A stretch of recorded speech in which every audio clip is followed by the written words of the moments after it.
19 years ago, an experienced police officer vanished on a peaceful night at Laurel Lake, disappearing without a trace, leaving his family shattered and the entire community in shock. Authorities suspected the last woman seen with him was involved, but with no body found and too few clues to follow, the investigation eventually stalled. Yet throughout those years, a group of persistent investigators never gave up hope, always believing the truth was still out there somewhere, just waiting for the slightest chance to surface. And then one day, when nature lowered the lake's water level after a rare drought, they discovered a crucial detail that everyone had previously overlooked. A detail that could turn the entire case upside down and shock in a way no one could have imagined. Before we dive deeper into this shocking story, let us know where you're watching from, and if you like this video, don't forget to subscribe. On a summer night in 2006, Corbin, Kentucky was shrouded in the thin mist typical of the Appalachian region, while the surface of Laurel River Lake lay flat as glass, reflecting the deep purple sky gradually closing in. This was a place where locals still came every evening to fish, launch boats, or simply sit quietly listening to the hum of insects. For Marshall Boyd, a 42-year-old veteran officer with the Knox County Sheriff's Office, this lake was not just familiar scenery, but almost an extension of his daily life. Boyd was the kind of man who could gauge wind direction just by watching the ripples on the water or predict water level changes without any equipment. He lived by principles, stayed calm, and was often trusted by locals for his composure and experience. Yet on that very night, the place most familiar to him became the last spot where anyone saw him alive. Appearing with Boyd that evening was Elena Harris, 30 years old, a woman who lived alone a few miles from the lake. She and Boyd had long been considered close, though their relationship was never clearly defined, just friends or something more. What was certain was that they weren't strangers, and seeing them together at the lake in the evening didn't surprise anyone. Around 9:52 p.m., they left a small diner along Highway 770, where they had eaten and talked for nearly an hour. Security camera footage captured the two walking out, Boyd ahead, relaxed in posture, Elena following, head slightly bowed, clutching a thin jacket in her hand. They got into Boyd's vehicle and drove straight toward the lake. By about 10:20 p.m., according to Elena's later statement, the two were sitting at the boat dock, where the June moonlight spilled a long white streak across the water. They sat side by side, talking about everyday things, until Boyd stood up and said he was going down to the water's edge to check on the canoe he usually kept nearby. Elena said she looked away for just a few seconds, long enough to retie her shoelace or adjust her sleeve, and when she looked up, Boyd was gone. No sound, no signs of struggle, just a silent dark space ahead, as if the water had swallowed him whole in an instant. Elena called his name, at first calmly, then more frantically, when there was no response. She ran along the dock, the weak flashlight from her old phone barely piercing the darkness. When she found nothing, she ran up the trail leading to the cabins in the woods, pounding hard on the door of one house that still had lights on. The owners, an elderly couple who lived year-round near the lake, opened the door half asleep, but panicked when they heard Elena gasping, "I can't find Marshall. He's gone. Please help me." The missing person call came into the Knox County Sheriff's Office at 11:37 p.m., when most of the town of Corbin was already silent. Sheriff Daniel Knox, who had spent over 2 decades handling accidents, fights, and the occasional missing person case, stopped writing the moment he heard the words "officer missing." In any small Kentucky community, a missing officer was not something to take lightly. He asked the dispatcher to repeat the information, confirming the exact location as the North Boat Dock at Laurel River Lake, that the call came from the lakeshore cabin owner, and that a woman named Elena Harris was in a panicked state, describing how Marshall Boyd disappeared in seconds. That was enough for Knox to immediately classify it as adult missing, high risk. The priority level for cases involving potential danger, high-risk environment, or serious injury. He called the 2 nearest patrol units to the lake, ordering them to head to the dock immediately while contacting dispatch to prepare lighting equipment, high-powered floodlights, and barrier tape. When the first unit arrived, their patrol car's headlights swept across the dock, creating flickering patches of light on the water. At that point, Elena Harris was still in shock, standing near the wooden stairs with her trembling hands clasped together. Officer Carter recorded her name and details, informing Sheriff Knox, who was en route. Minutes later, Knox arrived at the scene, walking straight to the edge of the dock, where the thin moonlight reflected very gentle waves, unusually quiet. His first step in procedure was to determine the area to secure. Based on Elena's account, Knox ordered the crime scene tape stretched in a 50-meter radius around the dock, including the wooden pier, parking area, forest trail, and low ground near the water's edge. This was the only way to prevent curious locals or late-night visitors from disturbing any potential evidence. He directed the establishment of a scene log, a small notebook recording every person entering or leaving the secured area, including arrival time, departure time, and purpose. This was mandatory in water-related missing person cases where every footprint or small object could become evidence. While one team set up the scene log, another was tasked with a nighttime sweep using high-powered lights. They moved along the wooden pier, checking each plank, shining lights down into the dark water below. One officer swept farther out, creating long beams across the lake, but all it revealed was an unnatural stillness. No floating objects, no signs of struggle, no cries for help reported from nearby cabins, just the light breeze and the buzzing insects, casting an unsettling silence over the scene. Knox ordered the establishment of Search Boundary Alpha, the initial search perimeter for deployment at dawn. He and two officers walked along the shoreline, checking the slope, distance from the dock to natural rock ledges, and the trail into the woods. In Knox's mind, there was no criminal hypothesis yet. He was just following protocol. If someone fell into the water, especially a fit officer like Boyd, there would be some small signs. But there were none. This made everything even more puzzling. Elena was asked to stay in one spot, while Carter documented her current condition. Clothes slightly damp but not soaked. No signs of slipping or falling, no visible injuries. Knox avoided deep questioning, since this wasn't the interrogation phase. The priority was ensuring safety and preserving her state in case statements needed comparison later. After 30 minutes of sweeping, Knox briefed the patrol team and finalized the plan. At first light the next morning, the county dive team and K-9 units specialized in missing persons would deploy. He ordered Carter to compile a summary report for dispatch by 3 a.m., clearly listing the initial search area, nighttime environmental conditions, Boyd's vehicle location, and the sole witness's status. As he temporarily left the scene to prepare for the tense morning ahead, Knox glanced back at the lake one last time. In the thick darkness, the water was unnaturally flat, too calm for someone who had just vanished without a trace. Though he didn't say it, he clearly felt the familiar instinct of a seasoned investigator.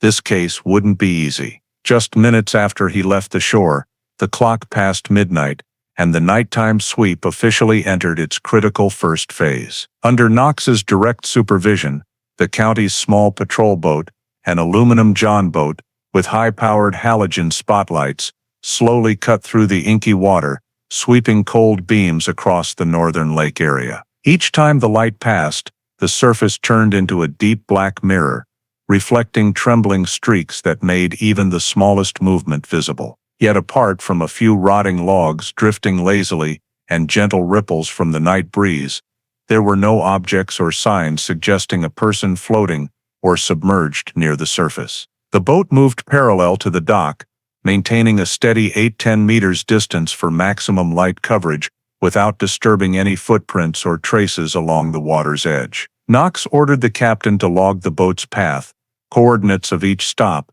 and observed reflectivity for reference in tomorrow's hydrological analysis. Beyond water clarity, he paid special attention to two factors: wind direction and surface current. These small details might seem meaningless to many, but in a large lake like Laurel River Lake, with its many branches, deep pockets, and complex submerged rock formations, night wind and surface flow could determine whether a body drifted far or stayed trapped near the entry point.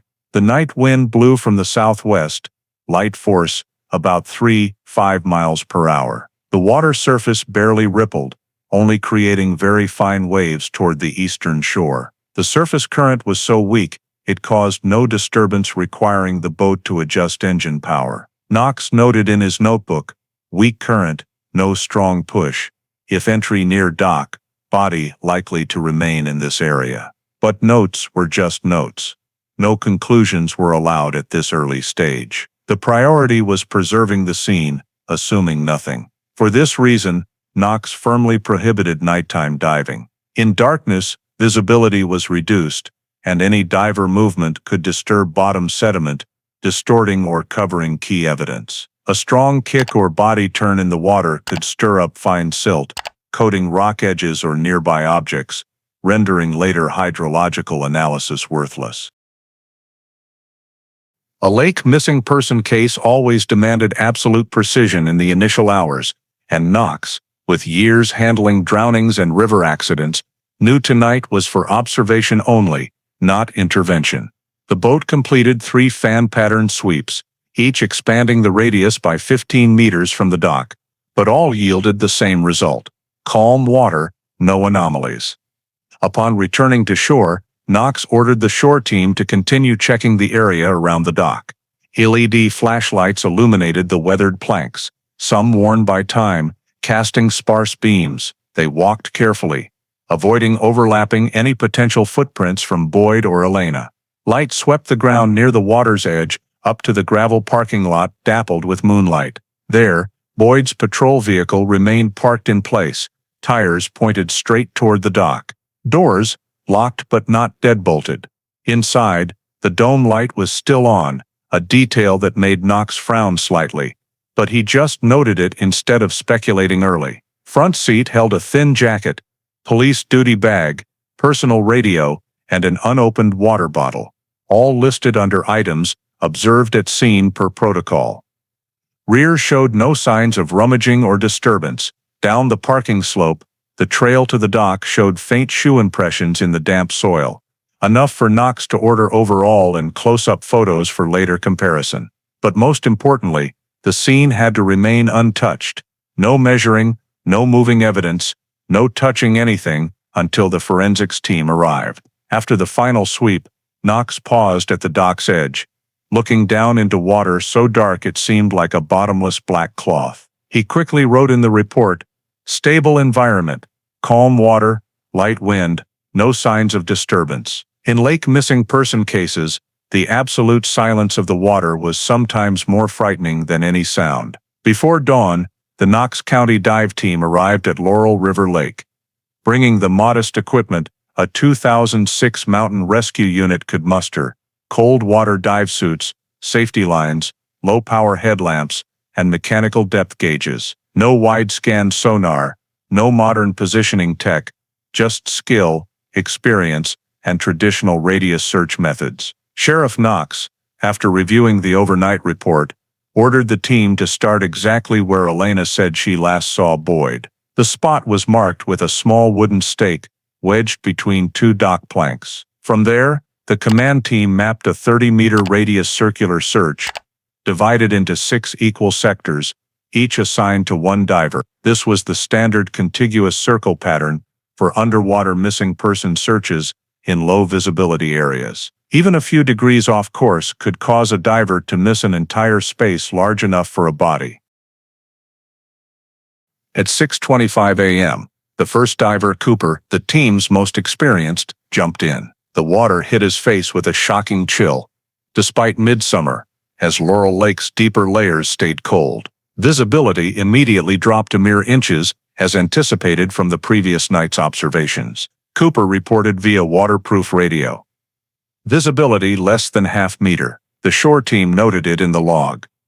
This meant all searching would rely on tactile methods: hands, feet, metal detectors, and probes. Cooper tethered his safety line to a dock pillar to prevent drift. He moved in his assigned direction, left hand sweeping the bottom, right holding the probe, slowly scanning every centimeter. Bottom silt in this area was thicker than expected. Even a light hand movement stirred a fine mud cloud like smoke, obscuring vision. Cooper maintained light, even semicircular sweeps to avoid creating silt vortices that could hide small objects. On the surface, Knox monitored the clock and each diver's progress. Each had 20 minutes underwater before rotating.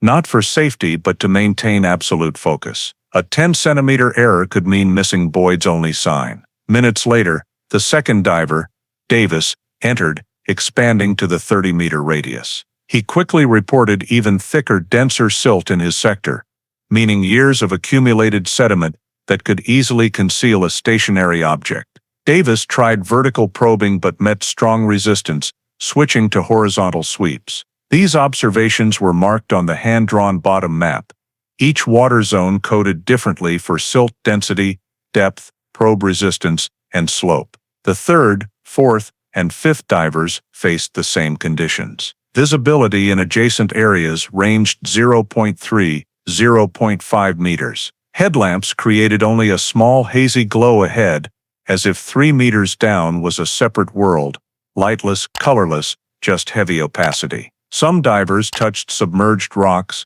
shells, wood fragments or branches, but none related to the missing person. From shore, Knox required reports on any unusually shaped or textured objects, but the first 3 hours yielded only negative results. Meanwhile, the temporary field technician completed the 30-meter radius bottom map around the dock. It included depth contours, loose silt zones, small deep pockets, and rock outcrops. Though preliminary, it allowed Knox to visualize the bottom as uneven, convex and concave, with depressions that could trap objects. Near 10 a.m., the dive team returned to shore for the final morning rotation. Some shivered from over an hour in the cold water, but no one wanted to miss the smallest detail.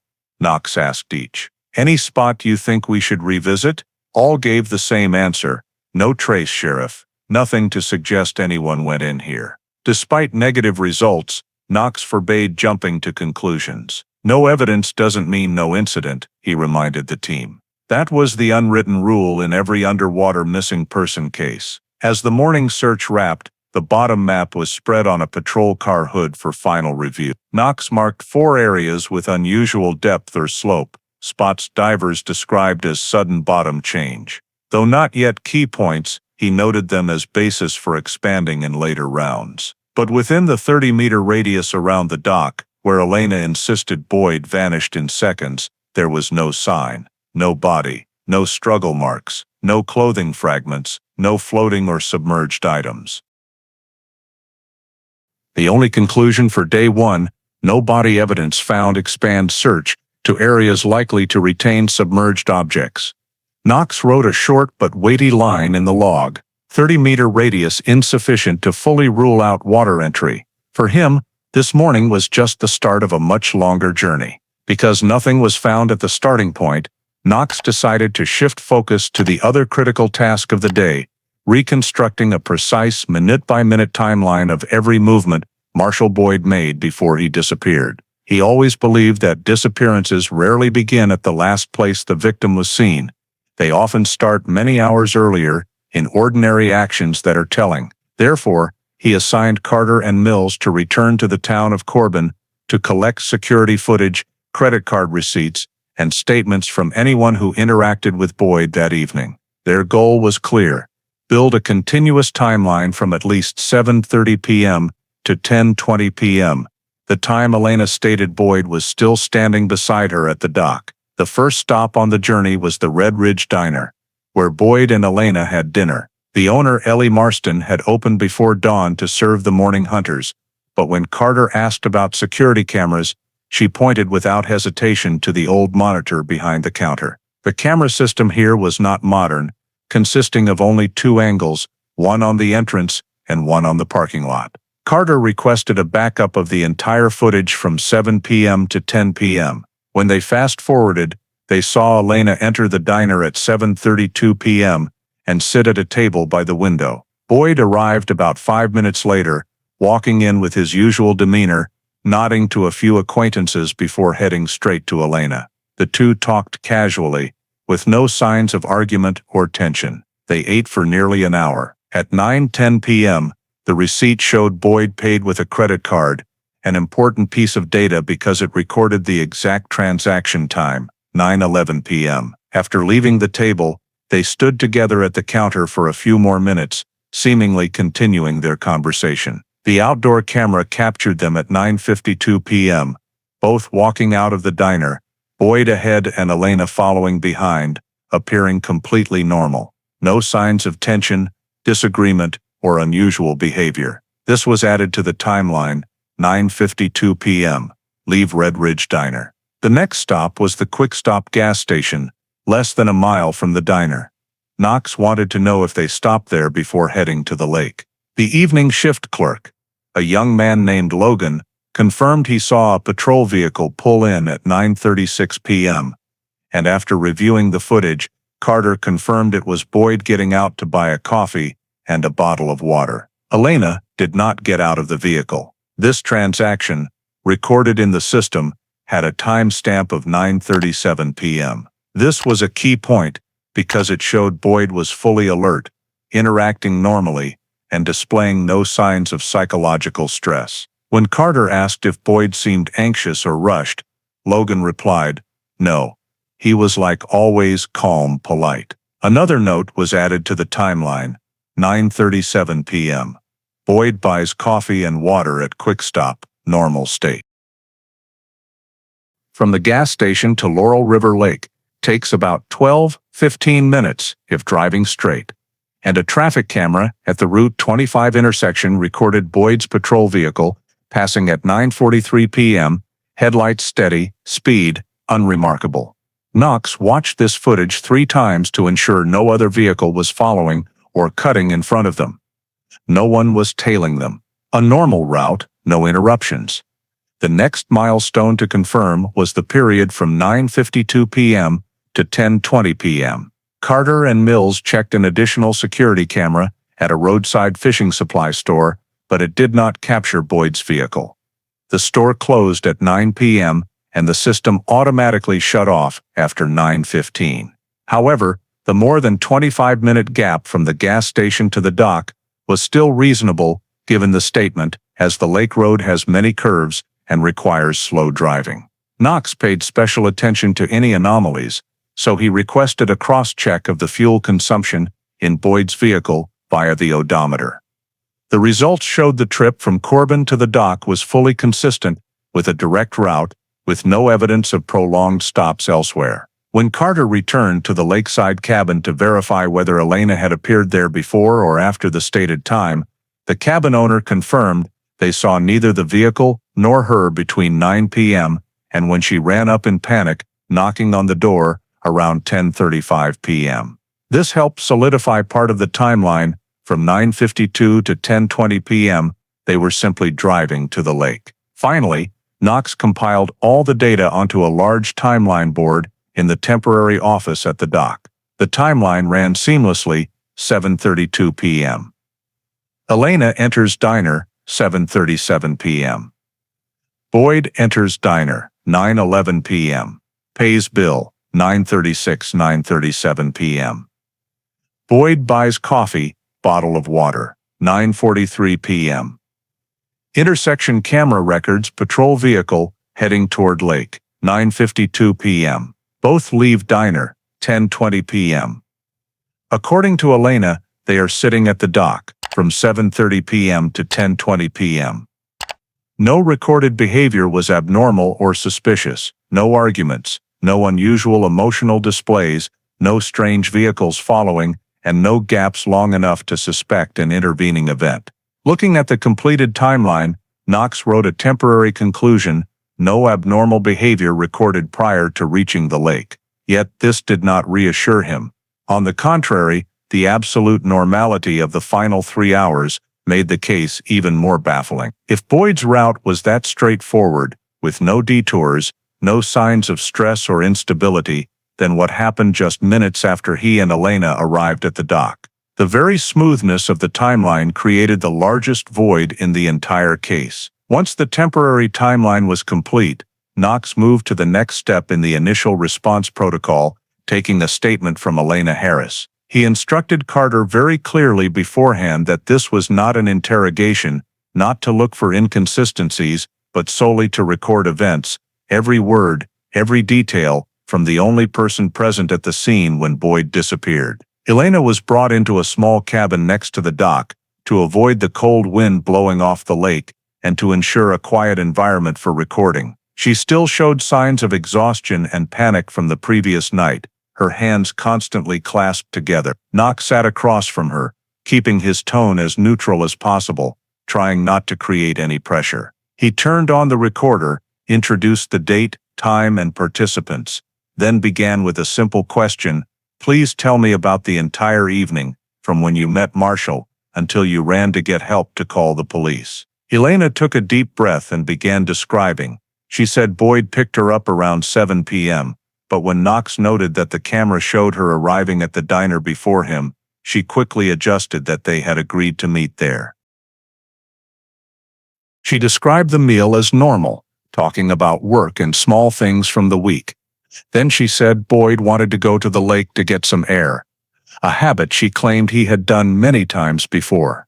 Her voice was steady, but her eyes sometimes drifted elsewhere, as if trying to piece together fragmented memories. When recounting their arrival at the dock, Elena described them sitting together for a while, not talking much, just listening to the water lapping gently against the wooden pier. Knox noted it verbatim, without analysis. Then she said, Marshall stood up first. He said he was going down to check the canoe, to see if it was still tied securely. Knox asked gently, "Did he say that exactly?" Elena blinked and replied, "I think so, or something like that. I don't remember the exact words." This was the first ambiguity noted. She was not sure what Boyd said, only thought. When Knox asked where she was standing at that moment, Elena pointed toward the pier, describing herself standing slightly back, near the wider protruding section of wood. But when Knox asked her to estimate the distance in steps, she hesitated. "I'm not sure, maybe 5 steps or 3, I don't remember anymore. Everything happened so fast." Knox did not correct the answer, just noted. Standing position, not clearly defined. Elena continued that she turned away for a few seconds just to tie her shoelace or adjust her sleeve.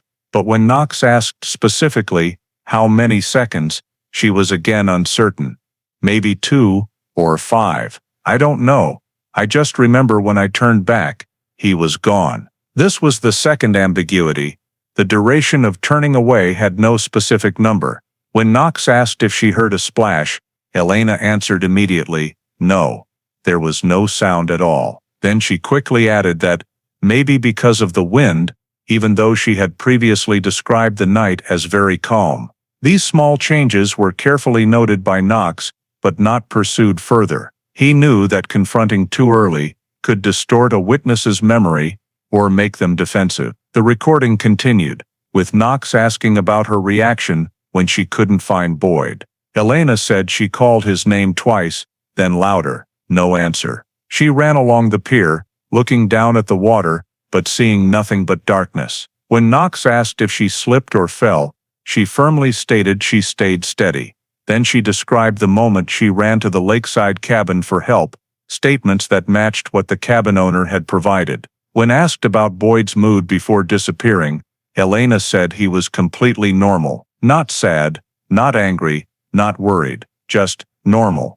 Knox marked this because it aligned with the newly constructed timeline, no evidence of abnormality. At the end, he asked the standard final question, "Is there anything you think I need to know that I haven't asked?" Elena shook her head, eyes red. "No, I don't understand what happened either. Everything just happened in an instant." Knox stopped the recorder, ending the raw statement session. He made no comments or analysis, no praise, and no show of suspicion. The meeting had one sole purpose: to collect information as it was told, unedited, uncompared, without pressure. Elena stood and left the cabin looking exhausted. Knox looked at the recorder, then at his notebook. Among the many details Elena provided, two ambiguities stood out: the moment she turned away and Boyd's position. But per protocol, he could not conclude or speculate at this point. The first statement is always an incomplete piece of the larger picture. On the morning of the second day since Boyd was reported missing, Sheriff Knox directed the next step in the search plan: a full sweep of the entire lakeshore area using the K9 unit, expanding the scope from the dock to the small trails leading into the forest along the lake. The Knox County K9 team consisted of two highly trained search dogs, specialized in locating missing persons in complex terrain, particularly useful in the Appalachia region, with its dense vegetation and damp soil that retains scent well. Each dog was equipped with a specialized lid and reflective vest for visibility from a distance. When Carter brought the jacket Boyd wore the previous night, recovered from the patrol vehicle seat, for the dogs to scent, both reacted strongly, pulling toward the wooden steps leading down to the dock. This aligned perfectly with existing data, but the key was to see where they would lead next. Knox directed the team to move along the shoreline northwest, where the forest floor began to thicken with leaves, and the ground became slightly softer. The two dogs sniffed continuously, moving quickly but controlled.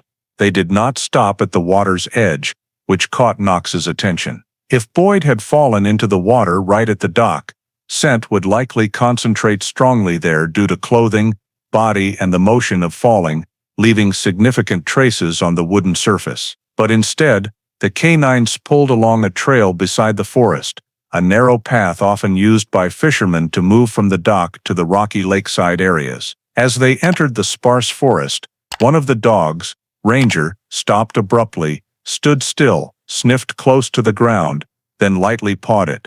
This was an initial signal of residual scent, weak but strong enough for the dog to detect. Carter marked the spot with a small flagged stake labeled SG1. Knox bent down to observe, but saw only normal damp soil mixed with decayed leaves, no obvious signs visible to the naked eye. The team continued deeper by several dozen meters.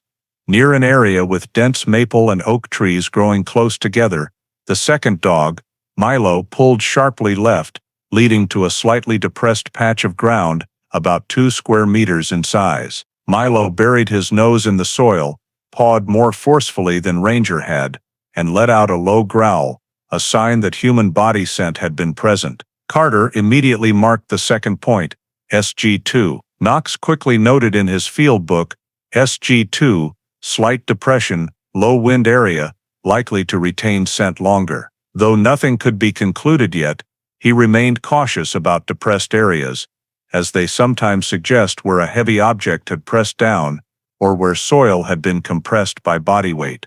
Not far from there, Mills spotted a small indentation in the soil surface, resembling a shoe print, but not clear enough to identify. This mark was not within SG1 or SG2, but due to its unusual nature, Knox ordered it marked additionally, temporarily labeled SG2A for later classification. He always knew that initial onshore searches often yield more questionable points than truly valuable ones, but the team's duty was to record everything, leaving no detail overlooked. Continuing along the K9 scent trail, the team approached the edge of a natural rock ledge positioned northeast of SG2. Here, vegetation was sparser, but the soil darker, indicating higher than normal moisture. Ranger stopped again, this time longer, nose pressed to the ground before looking up at his handler, as if awaiting confirmation. Mills knelt, using a soil probe to check compression. The feedback indicated the soil had been firmly compressed, but not deeply. Carter marked SG3. At this point, 3 suspicious points had been identified: SG1 on the main trail, SG2 near the dense trees, and SG3 at the rock ledge. Each point was several dozen meters apart in a curved arc around the dock, forming a trajectory Knox noted as indicating continuous movement. However, the dogs alerting at different times did not mean Boyd had actually passed through every point. Scent can be carried by wind or moisture or blend into the environment unpredictably. Thus, Knox reminded the team not to speculate but only to record facts. At each suspicious point, the field technician used specialized soil sampling tubes to collect about 250 grams from the top layer, sealing them in labeled bags corresponding to the SG codes. The samples were stored in a cooler to preserve initial microbial structure for later analysis of compression, moisture, and sediment changes. Though just soil, it could still hold part of the story from the night of the incident. After sampling, the team used a laser measure to establish distances between the SG points and determine relationships between the dock, trail, and forest edge. Based on the collected data, the onshore suspect map gradually took shape. SG-1 on the main trail axis, SG-2 set back in the dense tree area where soil was depressed and scent lingered, SG-3 along the line leading to the rocky ledge near the water. All were marked on the large map at the temporary command area with quick descriptions. SG-1, light scent, low compression. SG-2, strong scent, depression. SG-3, abnormal compression, moist area. The team continued expanding the search several hundred meters along the shore, but received no further notable signals from the K9S. Returning to the dock, Knox stood before the map, lightly tapping his pen on SG-2, noting the distinctiveness of this area, but adhering to the principles of the initial search phase: no conclusions, no inferences. The SG points were merely suspicious, potentially important, but held no meaning yet until cross-referenced with other parts of the investigation. At the end of the second day's search, Knox added to the report a final note. K9 activity identified 3 suspicious onshore point, need detailed mapping, preserve scene as is. Insufficient data to infer direction of movement or buoyed situation. That afternoon, after all the K9 data had been marked and stabilized on the temporary map, Knox shifted to the second focus of the day, analyzing the terrain and hydrology of Laurel River Lake. This was the part of the job he knew the patrol team could not complete on their own, as it required deep expertise in water flow, bottom structure, and the characteristics of object retention underwater. Knox contacted hydrologist Wallace Brewer, a man who had spent years studying the lakes of eastern Kentucky, and Brewer quickly arrived with 2 technicians, bringing along flow velocity meters, bottom pressure gauges, and a set of old topographic maps from the time the dam was under construction. As soon as he arrived, Brewer began a general survey of the lake bed shape around the boat dock. Laurel River Lake did not have a flat bottom. It was formed by an interlocking system of natural rock ledges, underground springs, and small basins created by geological subsidence from decades earlier. When the wind shifted direction, the upper water layers could move slightly, but the deep water was usually almost stationary, creating conditions where heavy objects could remain motionless in rock crevices or be held by thick bottom mud. To determine the direction of bottom currents, Brewer deployed 3 sinkable float measuring devices at 3 different locations, one near the dock, one about 20 meters away, and one at the edge of the natural rock ledge that the dive team had mentioned in their report. These devices could measure horizontal displacement of the water layer near the bottom over a 30-minute period. After retrieving the first set of results, Brewer noted that the speed and direction of bottom flow were very weak, almost non-existent. The sinkable floats had only shifted insignificantly, less than 10 centimeters. He recorded this in his preliminary report.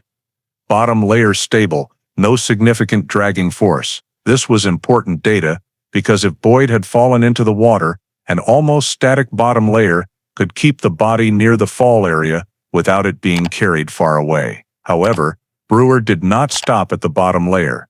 He continued measuring the intermediate water layer, where temperature and water density changed slightly depending on the time of day. The intermediate layer had slightly more movement, but still not enough to push a large object out of the 50-meter radius around the dock. While Brewer worked underwater, his technicians scanned the topographic maps of the rock ledge. One area stood out in particular, a series of deep rock crevices about 4-6 meters long, located just northeast of the dock. This crevice was hard to detect from the shore because it lay under 3-5 meters of water, depending on the season, and the dive team that morning had only reached its outer edge. The crevice was only about 60–80 centimeters wide, enough for a human-shaped object to slip in and get stuck without floating back up. Brewer explained that crevices like this acted as retention zones, areas capable of holding submerged objects without allowing them to drift freely, especially if the object caught on a rock edge or was trapped by overlying mud. Based on Brewer's description, Knox requested a detailed map of 12 retention zones around the dock. Each zone was numbered from RZ1 to RZ12, including deep rock crevices, funnel-shaped bottom depressions, compressed mud pockets that easily trapped objects, and sheltered lake corners where wind had less access, making the surface water calmer than usual. One of the most notable zones was RZ4, located exactly in the area the dive team described as having a sudden bottom slope change. If an object with the weight of a human body fell there, it was highly likely to slide deep into the ledge before stopping, and the fine mud could quickly cover it, completely concealing any trace. Brewer also checked the wind direction from the previous night to cross-reference with possible body movement if it had entered the water during light winds from the southwest. Weak winds in that pattern had very minimal pushing force and would not drive a floating body far from the dock, especially if the body sank immediately. From this, Brewer developed a predictive movement model. If a body fell from the edge of the dock, three main possibilities could occur. The first possibility, the body falls into shallow water near the bottom, but without encountering a depression, and it might resurface within a few minutes if clothing trapped air. However, this contradicted the fact that the nighttime search team saw no signs on the surface. The second possibility, the body falls directly into thick mud, causing the weight to pull it down immediately, sinking faster and lying flat on the bottom. This possibility still required the dive team to find traces, but poor visibility and thick bottom mud could cover it quickly. The third possibility, which Brewer marked as the highest probability given the characteristics of Laurel Lake, was that the body fell into one of the crevices in the RZ group.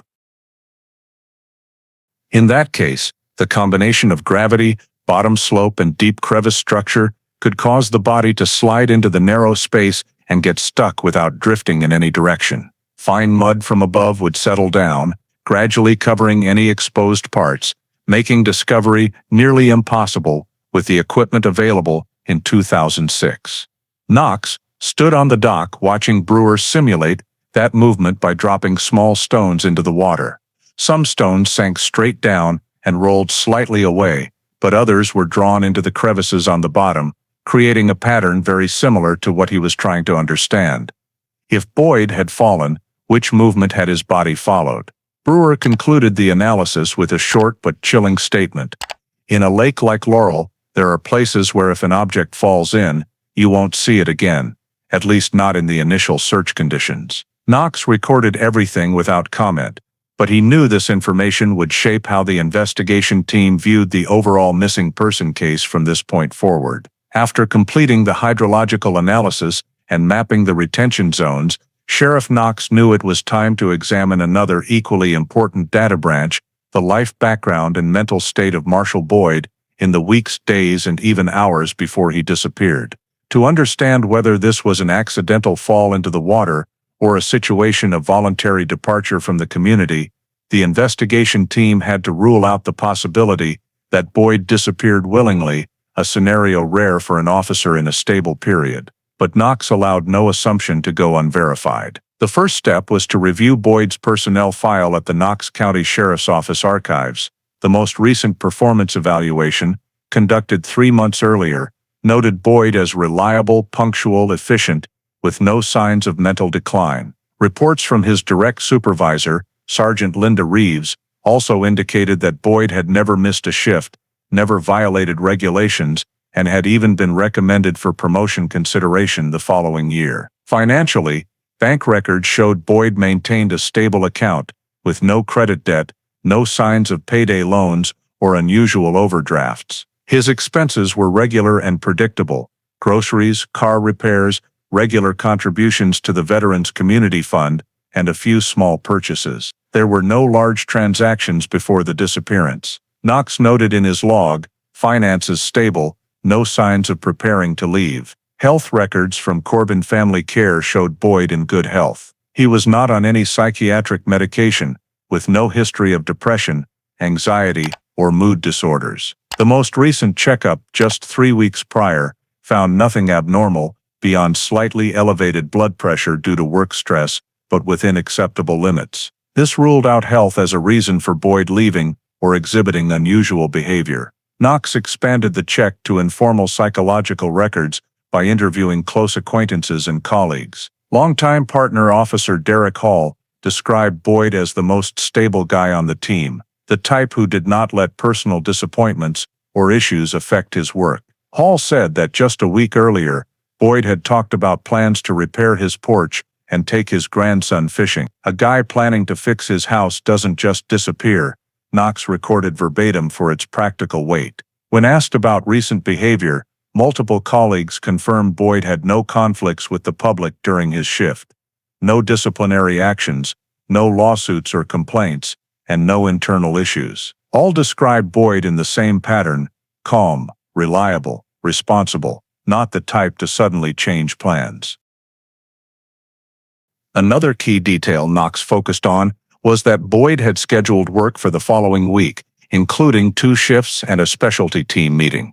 People rarely schedule seriously if they intend to leave. Meanwhile, Boyd's personal journal, sent by family after hearing of the disappearance, contained only ordinary notes, to-do lists, car repair plans, and a few work-related items. There was no entry hinting at mental crisis or intent to abandon his current life. To ensure nothing was missed, Knox also reviewed Boyd's phone records. Calls in the last 2 weeks were all work-related, except for a few evening family calls. No strange calls on the night of the disappearance, no unusual messages. Based on this data, Knox noted, no signs of preparing to relocate, no building of plans, no farewell messages. From a behavioral perspective, Knox asked Carter to review Boyd's actions in the last 12 hours before disappearing. Everything fell within familiar patterns: dinner, buying coffee, driving to the lake, conversing. No factor was strong enough to support the hypothesis that Boyd voluntarily left town. Finally, Knox verified information from Boyd's family. His brother and sister-in-law both confirmed he had no financial problems, no major family conflicts, and no signs of avoiding anyone. A statement from the sister-in-law caught Knox's attention. "Marshall isn't the type to leave things unfinished. He had even scheduled to fix the porch steps next week." This was indirect but strong behavioral evidence. People with specific near-future plans rarely run away or voluntarily disappear. All the data compiled by Knox led to a single conclusion, though not yet the official investigation conclusion. It was strong enough to guide the next steps. There was no sign, however small, that Boyd wanted to leave his job, family, or community.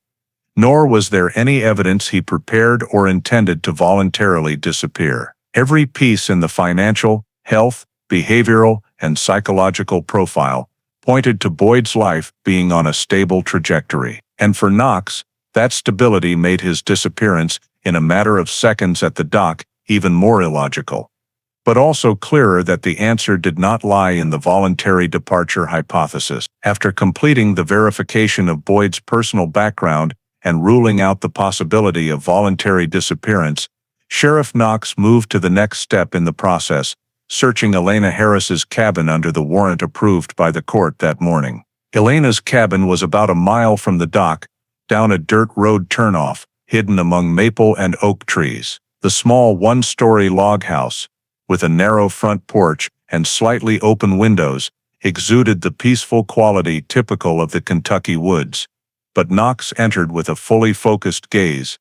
This was not a casual visit, but a data collection activity requiring absolute precision. After reading the search warrant to Elena, Knox asked her to remain in the small living room area and avoid moving around the cabin to prevent disturbing the scene structure. She agreed, appearing slightly confused but not objecting. The 3-person forensics team started in the bedroom, where Elena said she had changed clothes after returning from the dock the previous night. In the small wooden closet next to the bed, Carter found a set of laundered clothes, still slightly damp, despite being hung since the evening before. Elena confirmed these were the jeans and thin sweater she wore while with Boyd. Carter immediately placed the clothes in a labeled sealed evidence bag, noting additionally, laundered, still not dry. This was a point to note, because laundering clothes after an unusual event is always recorded, even if no conclusion can be drawn. Knox emphasized that they only collect, without speculating or asking questions beyond initial observations. Continuing in the bedroom, they recovered a small box containing an old mini-cassette recorder. When asked, Elena said she used it to record ideas for her small trading business, unrelated to the evening of the disappearance. Carter still seized the box and the 4 cassettes inside, placing them in a separate bag for possible time verification later if needed. Knox ordered checks of surfaces, the bed and bedside table, no signs of struggle, no mud, no lake water stains. Overall, everything in the bedroom followed Elena's normal daily rhythm.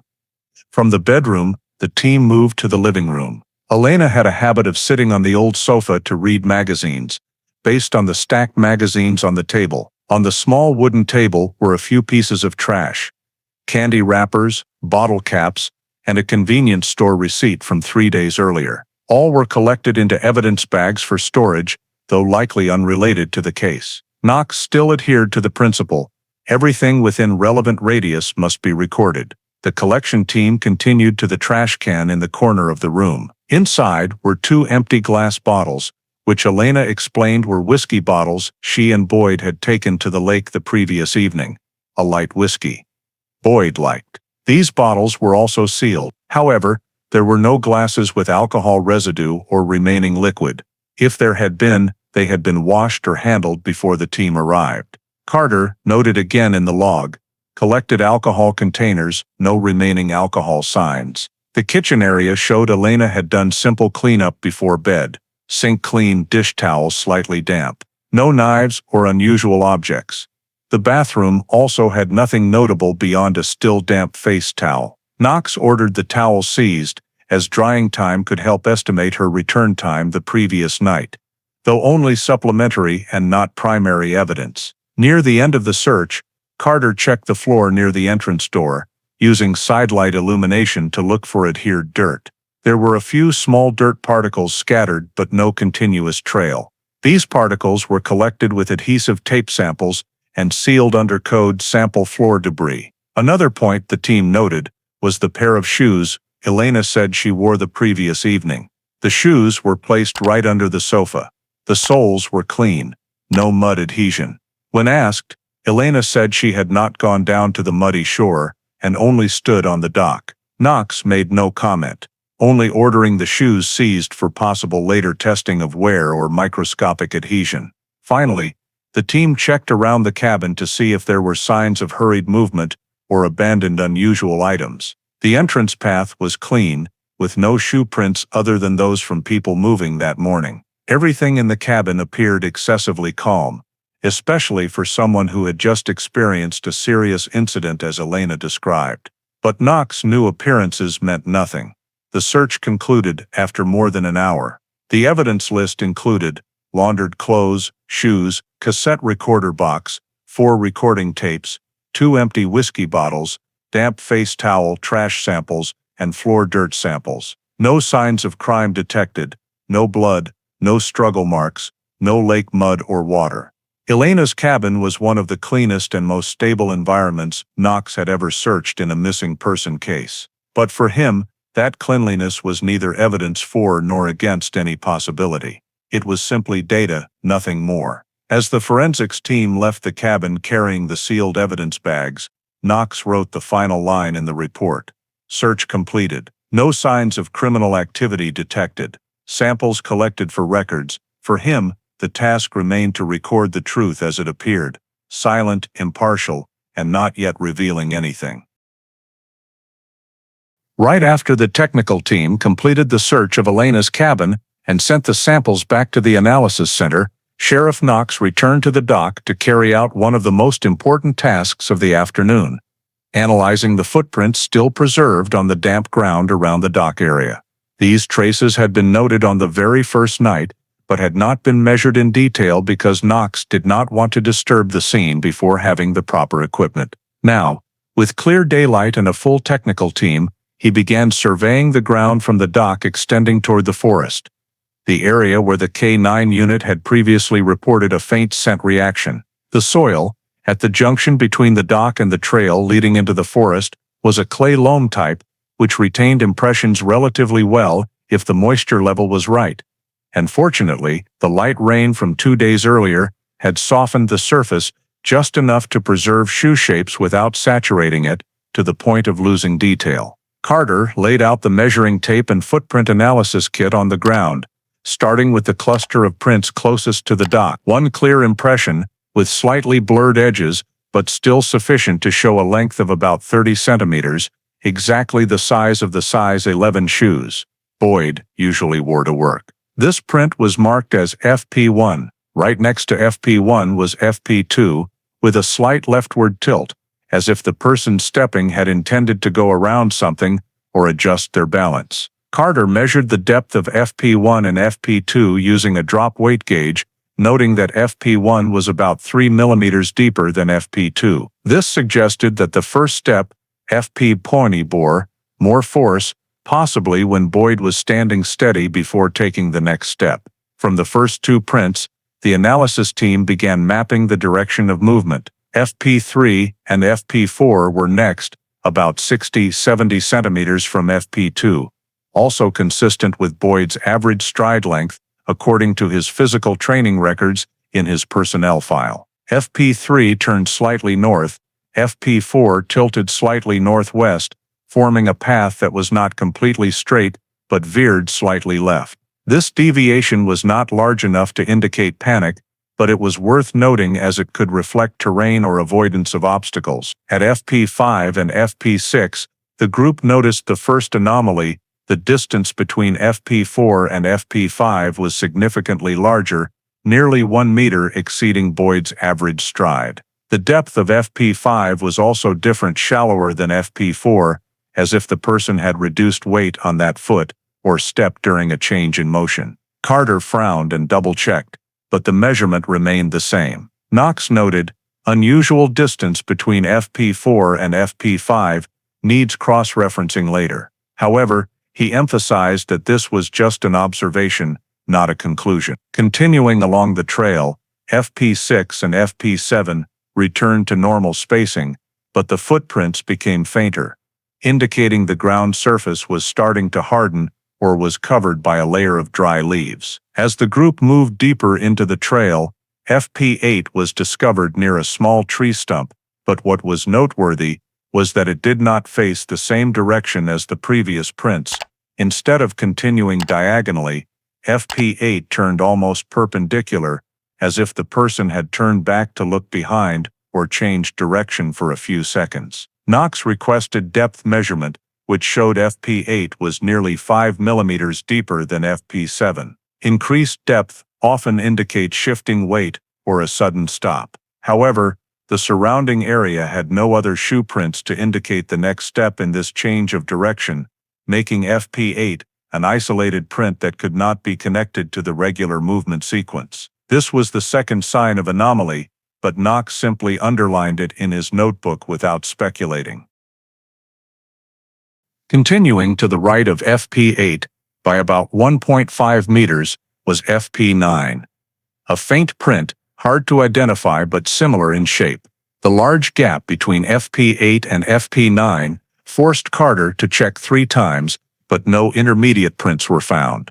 If Boyd had truly moved that way, this stride was unusually long, far beyond the even stepping ability of a man of normal build. This was noted but not yet incorporated into analysis, as the soil could have been disturbed by animals or others passing through. Finally, the last clear footprint, FP10, was located near the edge of a low rock ledge, where the K9 team had previously reacted. FP10 had a deep impression with high compression, indicating the owner of the print stepped down with greater than normal weight distribution. This could occur when someone stops, hesitates, or suddenly changes direction. However, right after FP10, no other clear footprints remained. The terrain shifted from soft soil to exposed rock, making further traces impossible to find. Knox ordered FP10 marked with a stake, and the technical team sketched a new footprint map based on the 10 collected points. The map showed Boyd had stood near the dock, then moved northwest along the trail, with 2 segments of unusual movement, an uneven long step between FP4 and FP5, and an isolated direction change at FP8. Knox examined the map closely, his eyes tracing each arrow indicating direction of movement. The footprint sequence showed no signs of panicked running, no slips or falls, and no doubled prints as in stalking cases. All prints belonged to the same shoe pattern. Nevertheless, the 2 rhythm changes made the movement sequence not entirely smooth. But Knox, true to his cautious style, said only one thing when Carter awaited a reaction. Noted, no conclusions yet. For him, at this stage, all data must remain raw, without interpretation. The footprints told a story, but that story still lacked enough segments to understand the full truth. 2 days after the missing person report, with the new chain of evidence including the verified timeline, footprint analysis, and initial search results, Sheriff Knox decided to summon Elena Harris for a second time to take supplemental statements. The goal was not to accuse or pressure, but to cross-reference the timelines she had previously provided with objective evidence obtained from cameras, receipts, and Boyd's movement data. Elena was invited to the temporary office set up in a cabin near the dock. She appeared more tired than the first time, but cooperative. Knox turned on the recorder, noting the time and date clearly, and began with a mild question. Today we want to review the timeline from that evening again, just to ensure everything is accurate. Elena nodded, her eyes slightly downcast. When asked to recount the entire evening once more, she repeated points similar to her initial statement, meeting Boyd at the restaurant, having dinner, then driving out to the lake to relax. However, as soon as she mentioned the time they left the restaurant, Knox noticed a subtle difference. The first time she said they left around about 9:30, but this time she said probably closer to 10. Knox did not interrupt, simply noting timeline discrepancy from statement 1. When he cross-referenced with camera data, showing they left at 9:52 p.m., Elena appeared flustered and adjusted that she didn't remember exactly, just estimating. Carter noted, witness unclear on timeline.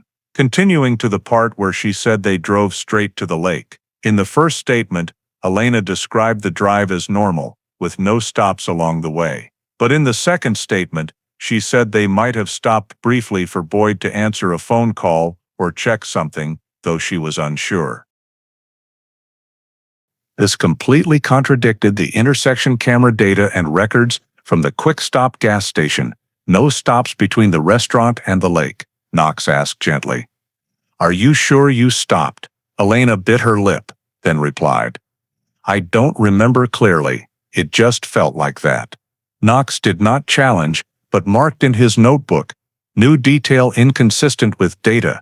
When they reached the part about the time sitting at the dock, Elena said it was around 10:30, but the camera on Route 25 showed Boyd's vehicle passing the intersection at 9:43 p.m., and based on the distance, they should have arrived earlier. In the first statement, Elena said they arrived at the dock at 10:20 p.m. This time she pushed the time back by 10 minutes. Although the difference was not large, what mattered to Knox was the consistency of the statement. Even small adjustments made the timeline less seamless. Moving to the description of the moment, Boyd stood up and walked toward the water's edge. The difference was clearer. The first time, Elena said, he stood right at the edge of the dock, but the second time, she said he walked about 4 to 5 steps away from her. When Knox asked for more specifics, she replied, Maybe, I'm not sure anymore. This contradicted the direction of movement in footprints, FP1 to FP3, which showed Boyd stood closer to the seating position and did not go as far as she described. However, Knox maintained a neutral demeanor, not confronting too deeply. When mentioning the moment she turned away for a few seconds, Elena this time described turning away about half a minute to adjust her shoelaces. This was a major change from the initial statement, When she said it was only a very brief few seconds, Knox asked, "Are you sure it was half a minute?" Elena hesitated, then shook her head. "Probably not. I really don't remember." Carter noted, time turned away changed from 3-5 seconds to approximately 30 seconds. For the investigation team, this was not evidence of a crime, but a sign the witness lacked stability in temporal descriptions, a common occurrence in psychologically stressful cases, but still needed to be recorded for cross-referencing with objective factors. When Knox presented the traffic camera evidence showing Boyd's vehicle traveling at steady speed with no stops, Elena appeared surprised, saying, "Maybe I misremembered," then adjusted that they didn't stop, "It just felt that way." Another inconsistency. On the question about sounds, Knox asked again, "Did you hear a splash?" The first time, Elena firmly said no sound at all. This time she said, "I think I heard a small noise, but I don't know from where." When Knox reminded her of the previous statement, she explained that at the time she was too shocked to remember accurately. Both answers were fully recorded, without judgment. In the final phase, Knox asked about Boyd's movement path. Did he leave the dock to go onto the trail? Elena immediately denied, "No, absolutely not. He stayed near me the whole time." But the footprint analysis showed a sequence of male prints moving several dozen meters from the dock. Knox did not mention this. He did not want to contaminate the statement and only needed to observe her reaction. Carter marked in the record, "Inconsistent with footprint data." When the interview concluded, Knox wrapped up with an objective note. Elena provided many details similar to the first version, but several timelines and descriptions changed, marked as inconsistent witness. However, he also clearly noted, not considered evidence of guilt. Witness may be affected psychologically. For Knox, this was merely a data refinement step, not a moral judgment or inference of wrongdoing. The third day of the expanded search operation began before dawn, when thin fog covered the forest surrounding Laurel River Lake, and the ground was still damp and cold from overnight moisture. Sheriff Knox, after reviewing the footprint map, K9 scent trails, and marked SG points, decided to deploy the largest search team since Boyd's disappearance, 50 people, including rescue personnel, volunteer police, and local firefighters. The mission was to sweep the entire 2-mile radius around the dock using a grid search pattern, creating square sectors to ensure no gaps, no overlaps, and every inch of ground was checked. Teams were divided into groups of 5, each responsible for a specific forest segment. The terrain here was complex: maple mixed with oak, low thorny brush, slippery moss-covered rocks, and natural steep ledges. One misstep could destroy traces. Knox emphasized the rules: no one deviates from assigned lines. Every discovery must be immediately flagged, no unauthorized digging or moving of objects. As the formation began spreading out along east-west axes, the sun rose, its light filtering through the canopy to reveal dark soil patches, green moss, and animal-worn grooves. In the area closest to the dock, where the K9 team had a faint reaction, Team 3 discovered 2 areas of unusual soil compression. The first was about 1.2 square meters, surface slightly depressed, soil denser than surroundings. But when using a long probe, the technician found only naturally compacted subsoil from rain, no voids or layering typical of burial activity. Knox ordered this area marked on the map as GN1, noting the assessment: natural soil compression, no digging signs. About 20 meters away, Team 4 found a second compressed area, shaped as if pressed by heavy weight. However, the leaf litter on top was undisturbed, indicating any compression was from before the rain or a fallen large branch. Like GN1, this was recorded as GN2 to prevent future rechecking.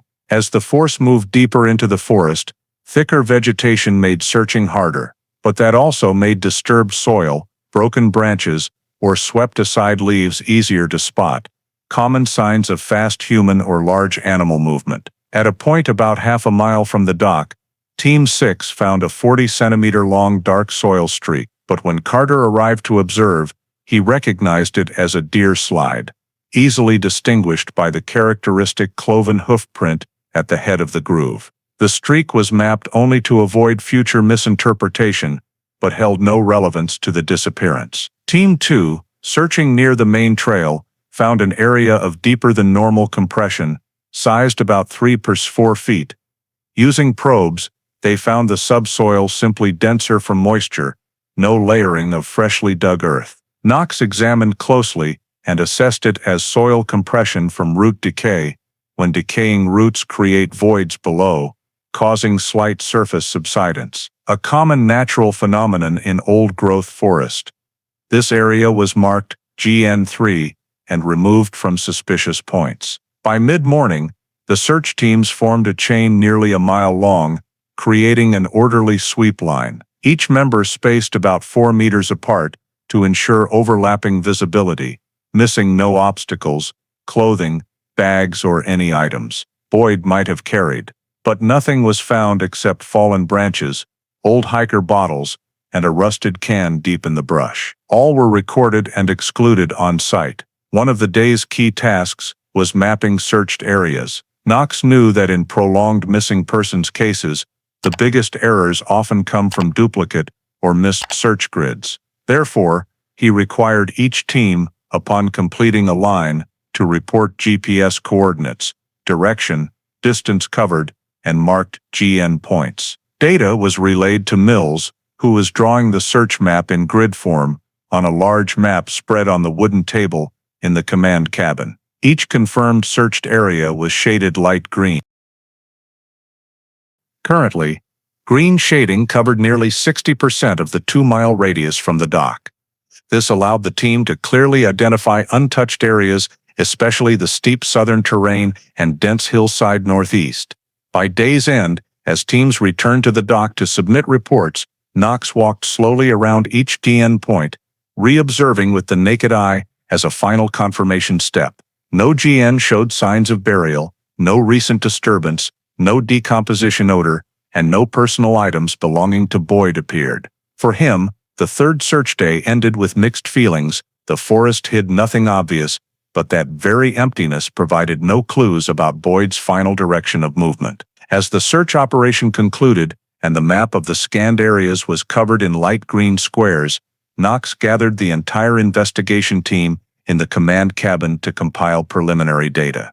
This was a critical step before deciding the next direction, assessing whether what they had in hand contained enough elements to shift the case to a criminal investigation, or if it remained merely a suspicious missing person case. The wooden table in the middle of the cabin was covered with maps, witness statements, photos of footprints, canine reports, preliminary terrain assessments, lake bottom mud analysis, retention zones maps, and the list of evidence collected from Elena's cabin. Knox required everyone to report briefly, reading only the data, without interpretation. The first report came from the dive team. No body discovered, no clothing, no floating items, no signs of unusual water movement. The lake bottom was too still, the mud too thick, the rock crevices too deep, but all of that only indicated search difficulties, not evidence of a crime. Next, Carter presented the results from the K9 unit: 2 points with light scent reactions, 1 point with compacted soil characteristics, but no evidence indicating a body had ever been there. The K9 solely provided scent movement directions and could not confirm whether it was the scent of a living person, an injured person, or just natural residual traces from Boyd's previous passages through the area. The collected soil samples showed nothing unusual. The report on Elena's cabin also yielded no significant findings: no lake mud traces, no watermarks, no signs of struggle, no blood, no suspicious evidence. The fact that clothes were washed after that evening was unusual, according to investigative habits, but the act of washing clothes itself did not constitute criminal evidence, especially when there was nothing proving it was done to conceal traces. It was Mills' turn to report on the footprints. The chain from FP1 to FP10 formed a clear movement path, with 2 anomalous steps, but still within the range possible due to terrain, mood, or natural imbalance. No footprints from a second person, no signs of struggle, no running marks. The footprint chain alone could not indicate criminal behavior. The timeline compiled by Carter was posted on the board. All time points from 7:30 p.m. to 10:20 p.m. were verified by cameras, receipts, witnesses, and traffic data. There was no gap long or suspicious enough for Boyd to meet someone else, or for an incident to occur before reaching the dock. His behavior throughout the evening was completely normal, with no signs of mental instability, no arguments, no conflicts, no foreshadowed risks. The next part was the evaluation of Elena's statements. The second statement had many inconsistencies with the first and with camera data, but inconsistency did not equate to criminality. People experiencing psychological shock in sudden events often misremember details about timing, sounds, or minor actions. There was no evidence proving Elena intentionally lied about a critical detail related to Boyd's disappearance. She had contradictions in describing the moment she turned away, Boyd's position, and the time spent at the dock, but all were marked in the file as inconsistent witness, not as incriminating factors. Brewer's hydrology analysis report was also carefully reviewed by Knox. Laurel Lake could retain a body in rock crevices for years under suitable conditions. This not only did not rule out an accident, but even supported the possibility that Boyd fell into the water without being found immediately. Brewer also confirmed no signs that the body had been dragged by currents or external force. To shift the case from missing person to homicide investigation under Kentucky state regulations, at least one of the following elements was required: signs of struggle, injuries, blood evidence, eyewitness to violent acts, signs of bodily assault, or signs of body movement. But the Boyd case completely lacked all of those. No body, no blood, no physical evidence, no direct witnesses. No crime indicators at Elena's cabin or the dock. No evidence Boyd left the area in any direction other than the trail, and those footprints also showed no signs of attack. Knox stood looking at the compiled data board, numbers, images, notes scattered across the large whiteboard. Each part told a story that led nowhere near criminal behavior. All possibilities remained open, but none reached the evidentiary threshold to criminalize the case. At the end of the compilation session, Knox entered into the official report for the third day, temporary classification. Suspicious, missing, insufficient basis to open criminal investigation. Continue passive data collection. That was the conclusion no one on the team wanted to hear, but it was the most honest assessment. No body, no signs of violence, no evidence pointing to criminal acts. At that point, the case was still viewed only as an instance of a man disappearing under strange circumstances, but leaving no incriminating traces. 3 weeks after Marshall Boyd was reported missing, following 3 large-scale search operations on the surface, underwater, and along 2 miles of forest along Laurel River Lake, all active investigative activities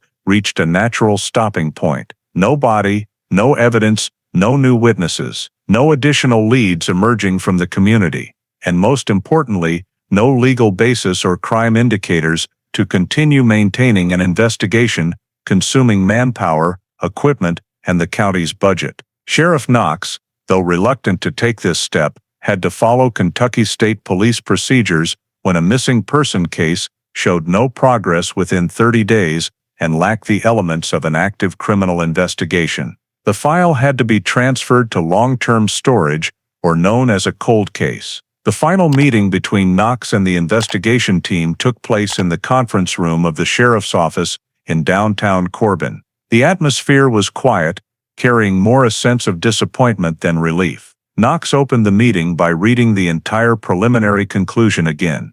No signs of crime, no evidence of human involvement, no evidence the victim left the area voluntarily, no evidence against or supporting any assumption. The reports from the dive team, K9 unit, forest search team, footprint analysis, terrain hydrology analysis, and both of Elena's statements were all filed together with legal documentation classifying the case as suspicious missing undetermined. Per regulations, Boyd's file had to be transferred to the county's cold case unit storage, where it would be preserved intact, each document sealed, coded, and categorized by year. Carter and Mills handled backing up all technical data, maps, scene photos, camera extracts, statement recordings, to 2 separate hard drives, then locked them in storage safes. The evidence sample kit, including soil, towels, clothing, cassette, and other items, was placed in specialized evidence boxes, labeled cold, and moved to deep storage. Everything was done by procedure. Nothing omitted, nothing added, no interpretation. By late morning, when the file was fully organized and loaded onto the vehicle for transfer to the central storage, Knox signed the final protocol, active investigation suspended. From that moment, the Boyd case was no longer on the list of cases being processed, but became an entry in the passive monitoring system, only to be reopened if new evidence, new witnesses, or a body surfaced. No patrol teams continued to the lake. No further forest sweeps, no more interrogations, no more trace analysis, no additional duty hours. Upcoming meetings for Knox would no longer mention the case, except for quarterly updates stating no new developments. The characteristic of cold cases in Kentucky is that they are not fully closed. They simply lie dormant, waiting for a new piece of data to revive them. But Knox knew well that the rate of sudden breakthroughs in missing person cases without a body is extremely low, unless a hiker, angler, or diver accidentally finds something or someone changes their statement after many years. Cases like this usually fade into obscurity. On paper, transferring the file to cold case was an administrative procedure. But for the investigation team, it marked the end of efforts lasting over 3 weeks, where 50 people had combed the forest, dozens of divers had gone underwater multiple times, and hundreds of hours of analysis had been performed, only to return to the starting point. Boyd disappeared, leaving nothing behind. That afternoon, when Knox personally delivered the file boxes to the county storage center, the warehouse manager opened the heavy steel door and showed him shelf number 18, where the file 2006 KXMB would be placed. The surrounding boxes were unsolved disappearances and murders stretching across decades. When the box was placed in the empty slot, Knox signed the storage log to confirm the file status change timestamp. No one said anything more. No official statement. No press release. No additional information sent to the family beyond the familiar line.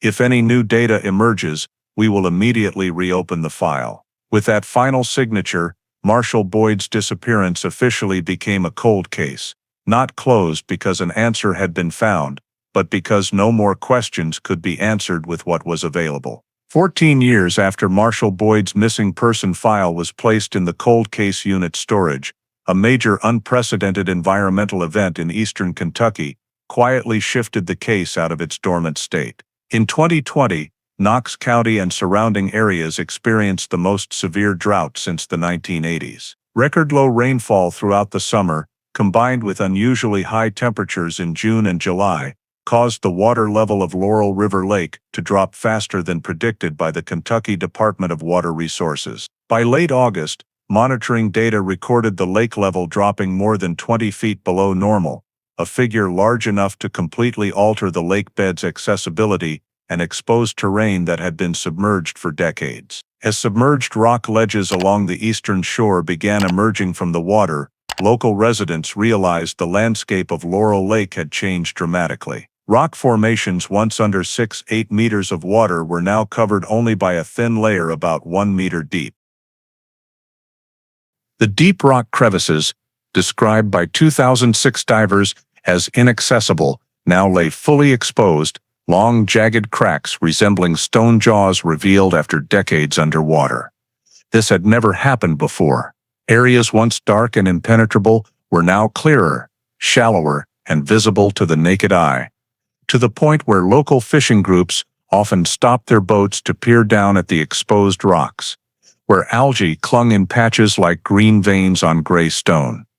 The U.S. Geological Survey report described this change as rare geomorphological exposure, a rare terrain revelation occurring with sudden prolonged water level drops. With this change, areas once deep under cold, dark, nearly undiscoverable water in 2006 now appeared clearly: rock cavities, submerged ledges, Old mud layers washed away to reveal the lake bed structure like a giant lithograph. Zones the old dive team could only reach the edges of with probes now became nearly bare rock faces, accessible on foot under safe conditions. The event immediately drew attention from some residents around the lake, especially those who had followed Boyd's disappearance over the years. Some came just to see how the lake had changed.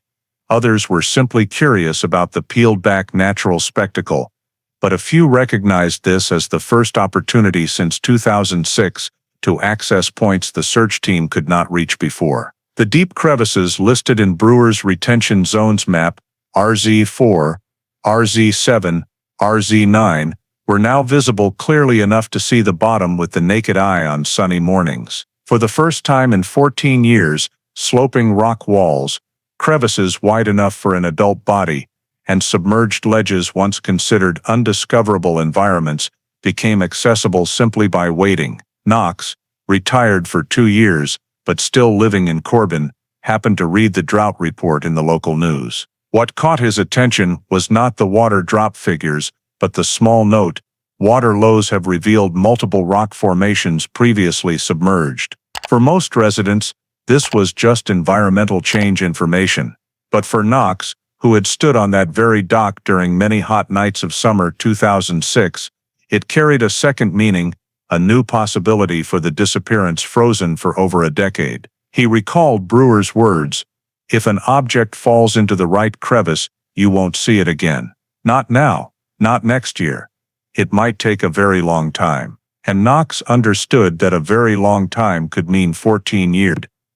The 2020 drought not only exposed terrain, it also reduced the bottom mud layer that had been the biggest barrier to the failed 2006 search. Places divers once groped in darkness now became clearly shaped structures. Many areas once too deep for accurate measurement were now covered by thin water, enough to see the bottom. For Knox personally, the lake's change was not a novel landscape, but the return of old questions that had troubled him: what really happened to Boyd, and whether the answer lay in those crevices once hidden by water. But up to that moment, no one yet knew that this terrain change was about to create the biggest turning point in the entire forgotten 2006 case. 3 days after local media reported Laurel River Lake's water level dropping to the lowest in history, a group of 3 kayakers from Williamsburg, who enjoyed exploring lakeside rock cavities when water was low, unexpectedly became the factor opening the biggest turning point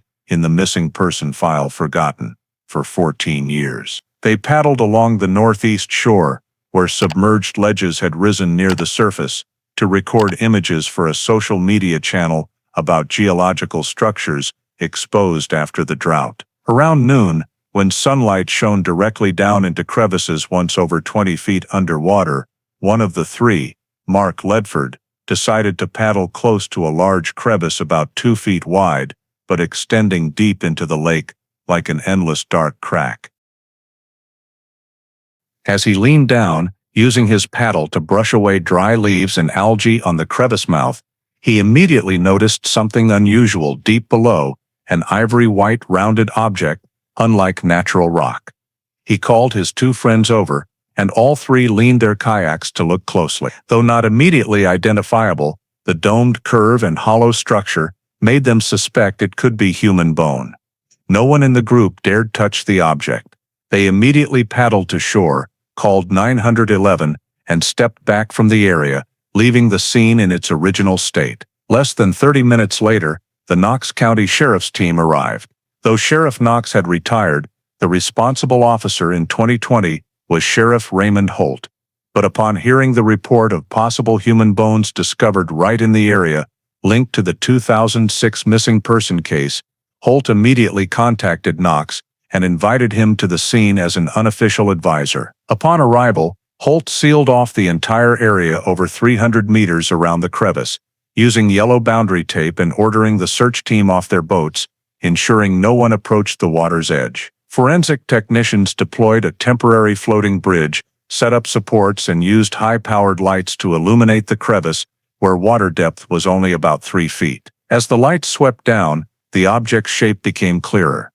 A section of ribs draped across the rock layer, along with a worn-edge skull fragment with a round hollow in the position corresponding to the temporal bone. Right beside it was a dark fabric piece, rotted, stuck to the rock like old algae. No one at the scene spoke for several seconds, as everyone understood the extraordinary nature of this moment. The water level had concealed these for 14 years, and without the 2020 drought, they might never have been seen. The forensic team began recovery. A technician wearing nitrile gloves used long specialized tongs to lift the skull portion off the ledge, placing it in a stainless steel tray, then covering it with protective mesh to avoid dust contact. The ribs about a foot away were recovered similarly, and all were labeled per procedure. RZ4 recovery, Sample A cranial fragment, Sample B rib fragment, and Sample C textile material. The dark fabric piece was separated from the algae using a water softening technique, placed in a specialized evidence bag to preserve fibers. A small portion of the dried bottom mud around the area was also collected, as mud could retain critical microparticles or molecular traces. While the forensic team worked, Sheriff Holt ordered expansion of the blockade to the upper forest shore, in case other bone fragments had been carried by water or lay among rocks. When all samples were recovered and the crevice photographed from multiple angles, Knox stood quietly on the shore, looking down at the place his 2006 team had searched in vain. What they could not reach at 20 feet deep now lay exposed less than 1 meter below eye level. "This is exactly the marked retention zone," Knox said softly, almost to himself. Holt heard but did not comment. Everything would depend on forensic examination. When all evidence was sealed and transferred to the specialized vehicle, Holt declared the scene fully collected and allowed the forensic team the final step, rechecking the crevice with a long probe hook. A small metal object was pulled from the crevice, a rusted keychain covered in algae and mud. When rinsed briefly with clean water, the faint outline of a police badge emerged. No one rushed to confirm the item's identity, but Knox recognized it immediately. It was the type of badge keychain used by the entire county sheriff's team in 2006. It might not be Boyd's, but the coincidence probability was extremely low. The area was resealed after collection, and Holt immediately reported to Kentucky State Police to transfer evidence to the Lexington lab. In the accompanying report, he noted briefly, "Human remains discovered in previously submerged rock fissure. Potential link to 2006 missing person case." With a single discovery, the 14-year frozen missing person case unexpectedly opened a new door, not through statements or theories, but through the very bone fragments appearing in the shallowed lake bed. When the bone fragments and evidence were transferred to the Kentucky Forensic Laboratory in Lexington, the entire team involved understood that the DNA results would determine the direction of the case after 14 years of being frozen. The rib samples and skull portion were processed for DNA extraction using the protocol designed for remains submerged in water for extended periods, which requires multiple steps to clean mineralized tissue and remove adhering algae. Given the decomposition time spanning over a decade, the lab warned that the chances of obtaining a complete DNA sequence were very low. Nevertheless, the technicians persistently ran multiple enhanced PCR cycles, focusing on the mitochondrial DNA region, which is more durable than nuclear DNA. After nearly 2 weeks of continuous work, the first fragments gradually became clear, a mitochondrial DNA sequence long enough to compare with reference samples. The investigating agency contacted the Boyd family to obtain a comparison sample from his biological brother. When the matching results were sent to Sheriff Holt on the afternoon of the 22nd day since the body was discovered, the only line he saw first was mitochondrial DNA, 100% matched to maternal line of Marshall Boyd. Holt set the paper down on his desk, let out a long breath, and immediately called Knox. For Knox County, this DNA result did more than confirm that the remains found belonged to Marshall Boyd. It officially reactivated the entire cold case file that had been dormant since 2006. Under Kentucky state regulations, when the identity of a missing person is confirmed through skeletal evidence, all related files must shift from suspicious missing status to unresolved death investigation, granting legal authority to reopen the investigation, collect new evidence, and re-interview previous witnesses. Within 48 hours of receiving the DNA report, Holt convened an emergency meeting in the large conference room of the sheriff's office, the same room where 14 years earlier, Knox had read the decision to close the case. This time, the table was packed with representatives from the Kentucky State Police, 2 forensic experts from Lexington, 3 veteran county investigators, and Knox in an advisory role. On the large projection screen, Holt presented the 3 most critical pieces of data. The body had been found in the retention zone, predicted back in 2006. DNA confirmed it was Boyd, and the clothing fragments matched the description from the initial report of what Boyd was wearing on the night he disappeared. Though only the skull, ribs, and a piece of fabric were recovered, that was enough to reignite the investigative fire that Knox County had thought was permanently extinguished. After the forensics team presented their preliminary report, Holt officially declared the case reopened under the code Cold Case Reactivation, MB 2006. He called for the formation of a task force, the Boyd Task Force, comprising members experienced in handling unsolved homicides, analyzing old traces, and reconstructing crime scenes. Knox was invited as a field investigation advisor due to his direct experience with the case when it first occurred. Brewer, the hydrology expert who had mapped the retention zone, was recalled to reanalyze water level fluctuations and potential body movement over the past 14 years. The specialized forensic experts from Lexington were assigned the additional task of re-examining each bone fragment using techniques far more advanced than those available in 2006, layered CT scans, bone injury pattern comparison, and surface microparticle analysis. On the whiteboard in the conference room, Holt wrote the 3 opening questions for the new investigative phase. 1. How did the body reach the rock crevice? 2. Did the body fall into the water, drift, or was it intentionally placed there? 3. What do the remaining evidence items reveal about Boyd's final moments? No one offered hypotheses.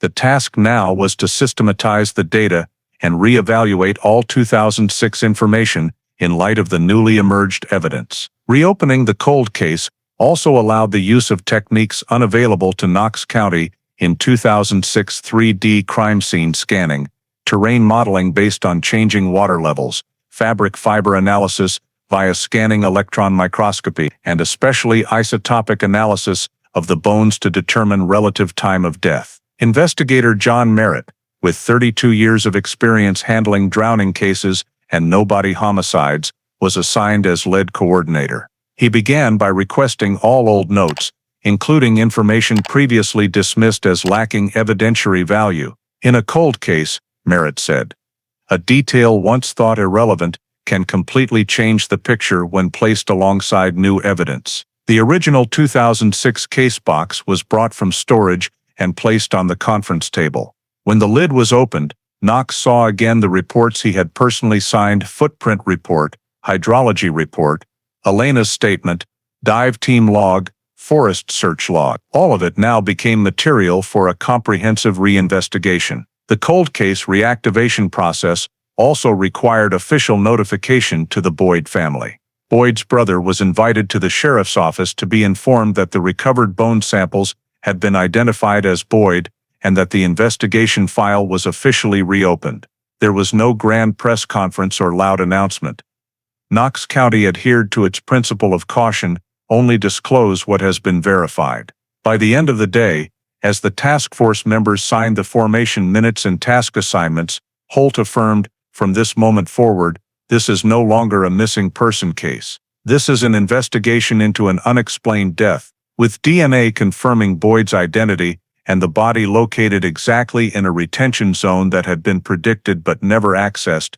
Knox County understood that, for the first time in 14 years, they had a real chance to get closer to the answer they had been forced to leave in the darkness of the lake bottom back in 2006.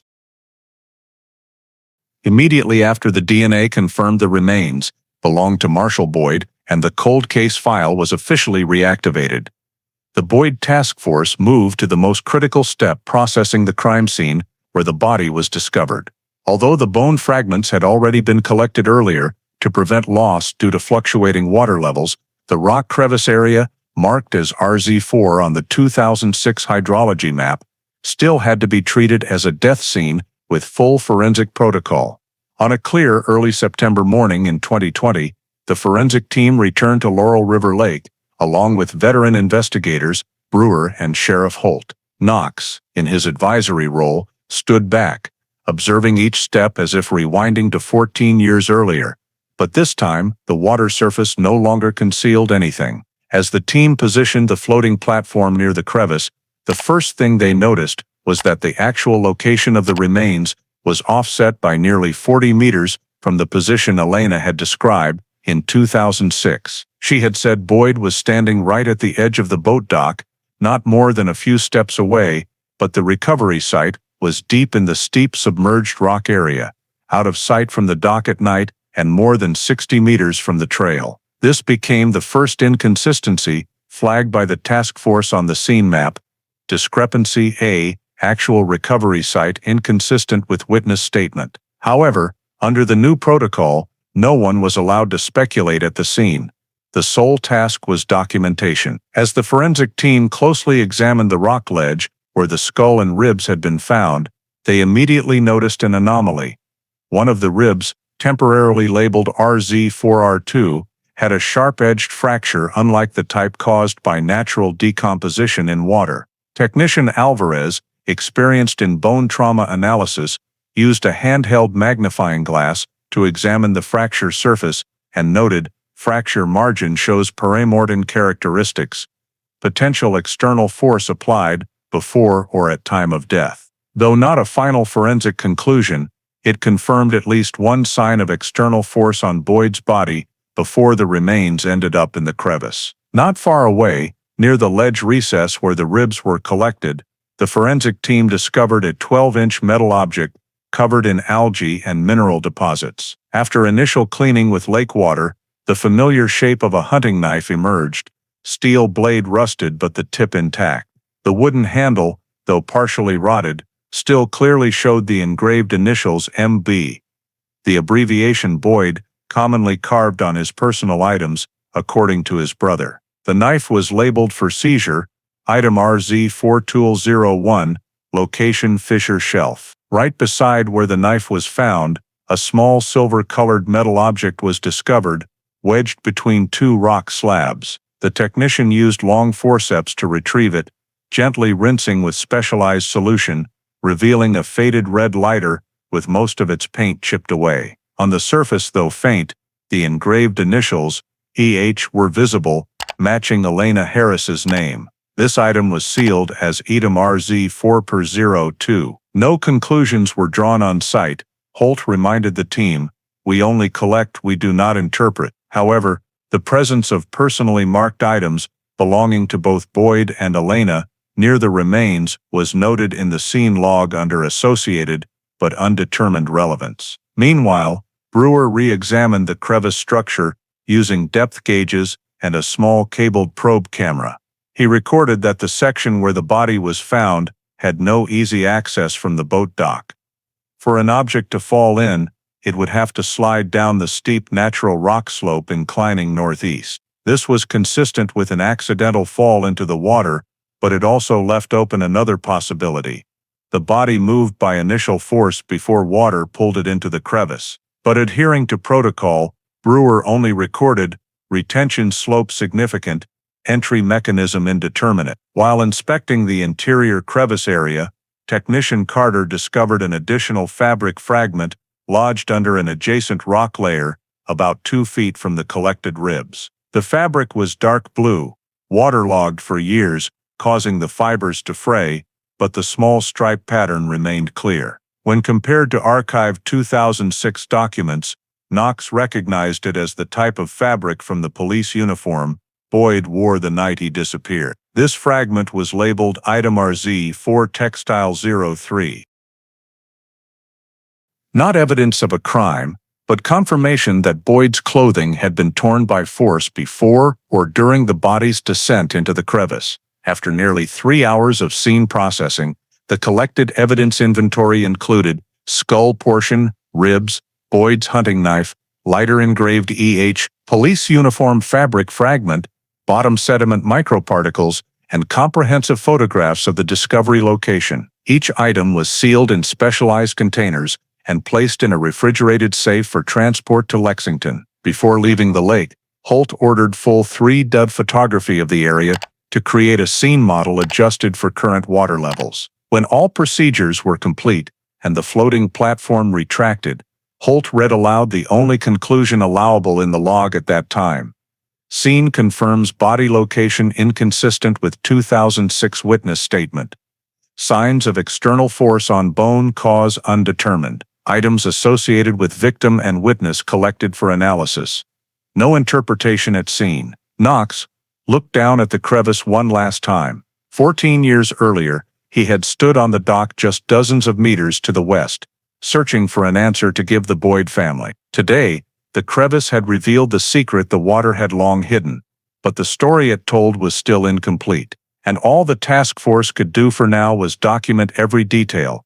No conclusions, no assumptions, as the entire investigation gradually entered a completely new phase. When the evidence collected from Crevice RZ4 arrived at the Kentucky Forensic Laboratory, bone analysis began immediately, as this was the pivotal stage determining the nature of Marshall Boyd's death, after 14 years of being treated only as a suspicious missing person case. 2 units, osteology and mechanical trauma, worked in parallel, using both traditional methods and modern technology, such as layered CT scans, laser bone surface scanning, and 3D impact force simulation. The recovered skull fragment, coded RZ4CR1, showed an oval depressed area behind the right temporal bone. Technician Alvarez performed high-resolution CT scanning and observed that the depression had sharp edges with thin fracture margins, indicating the bone structure was pushed inward by force directed from right to left.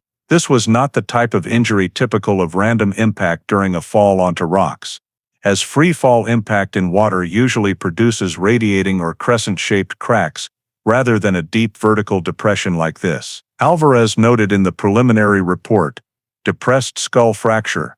Per remortem, directional force suggests impact from object or shove. The rib-coded RZ4R2 also showed abnormalities. The fracture was not the transverse break common in decomposition or aquatic animal scavenging, but an oblique, sharp-edged break with small fragments splintered in a specific direction. Examiner Henderson used a scanning electron microscope for further analysis and detected extremely fine parallel microstriations along the fracture edge, characteristic of twisting or strong compressive force applied to the chest, while the body was still alive or immediately at death. He concluded in his notes, rib fracture indicates compressive force inconsistent with accidental fall, pattern closer to blunt force trauma with torsion. To better understand the impact mechanism, the lab conducted force simulations using biomechanical reconstruction software. Input parameters included water depth at the time of Boyd's disappearance in 2006, free fall velocity, ledge characteristics, and the force a human body can sustain upon lake bottom contact. Simulation results showed that if Boyd fell from near the dock edge, his body would hit the water first, dispersing impact force evenly and preventing the observed deep skull depression. Moreover, the RZ4 ledge in 2006 was nearly 20 feet below the surface, meaning fall speed would be slowed by water resistance, insufficient to cause the twisting rib fracture. Another scenario tested Boyd slipping from the bank and striking a rock edge before sinking. Simulation still produced radiating injuries, not concentrated depression or oblique fracture. This led the experts to rule out ordinary accidental fall mechanisms. When the layered CT of the skull was rendered, the 3D model revealed additional detail, secondary cracks radiating from the depression toward the frontal bone, indicating force direction not from above, but horizontally at head level, similar to a blow or shove, causing the head to strike a hard object. Based on surface analysis, examiners noted the depression was likely caused by an object with a curved or blunt edge, not sharp rock. In the interim forensic report, Alvarez wrote, force vector consistent with blunt impact prior to submersion. All this led to a crucial forensic distinction: injuries occurring before the victim entered the water versus post-mortem decomposition damage. Mineralized tissue samples around fracture margins showed characteristic collagen disruption only present when the body was alive or within a very short time after death. Similar signs appeared on the rib. This was strong evidence that the injuries were not natural consequences of underwater decomposition. The lab continued analyzing sediment layers in the skull depression. They found uniform mineral buildup consistent with the wound being submerged immediately after formation, rather than post-mortem impact. This reinforced the assessment that the impact occurred at or before entry into the water, meaning external human or object force, not accident. Concurrent with trauma analysis, simulators reconstructed 3 scenarios: accidental fall, self-inflicted accident, and third-party force. The accidental fall scenario was nearly immediately ruled out as unable to produce the observed depression. Self-inflicted was deemed unrealistic due to required force exceeding human self-application capability. Only the third scenario, external force from another person, best matched the simulation model. When all data was reviewed by the Boyd Task Force in a summary session, the lab department head read the forensic conclusion: observed bone injuries are inconsistent with accidental mechanism, inconsistent with natural fall, and could not occur without significant external intervention. He then read the legal conclusion no one in the room could take lightly. Cause of death classification: homicide. Death resulted from external force inflicted by another individual. For the first time in 14 years, Marshall Boyd's death was determined not a disappearance, not an accident, but a murder. That conclusion, though medical, carried enough legal weight to shift the entire case to criminal homicide investigation. And with the word homicide now entered into the file, Knox County understood that from this point forward, they were no longer facing a mystery of nature or an unsolved accident, but a crime that had been buried underwater for over a decade. When the forensic conclusion determined that Marshall Boyd's death was a homicide, the Boyd Task Force shifted focus to the group of evidence recovered from the rock crevice RZ4 during the 2020 search. This was the first time since 2006 that the investigation had actual physical evidence, objective, quantifiable, and independent of memory or testimony.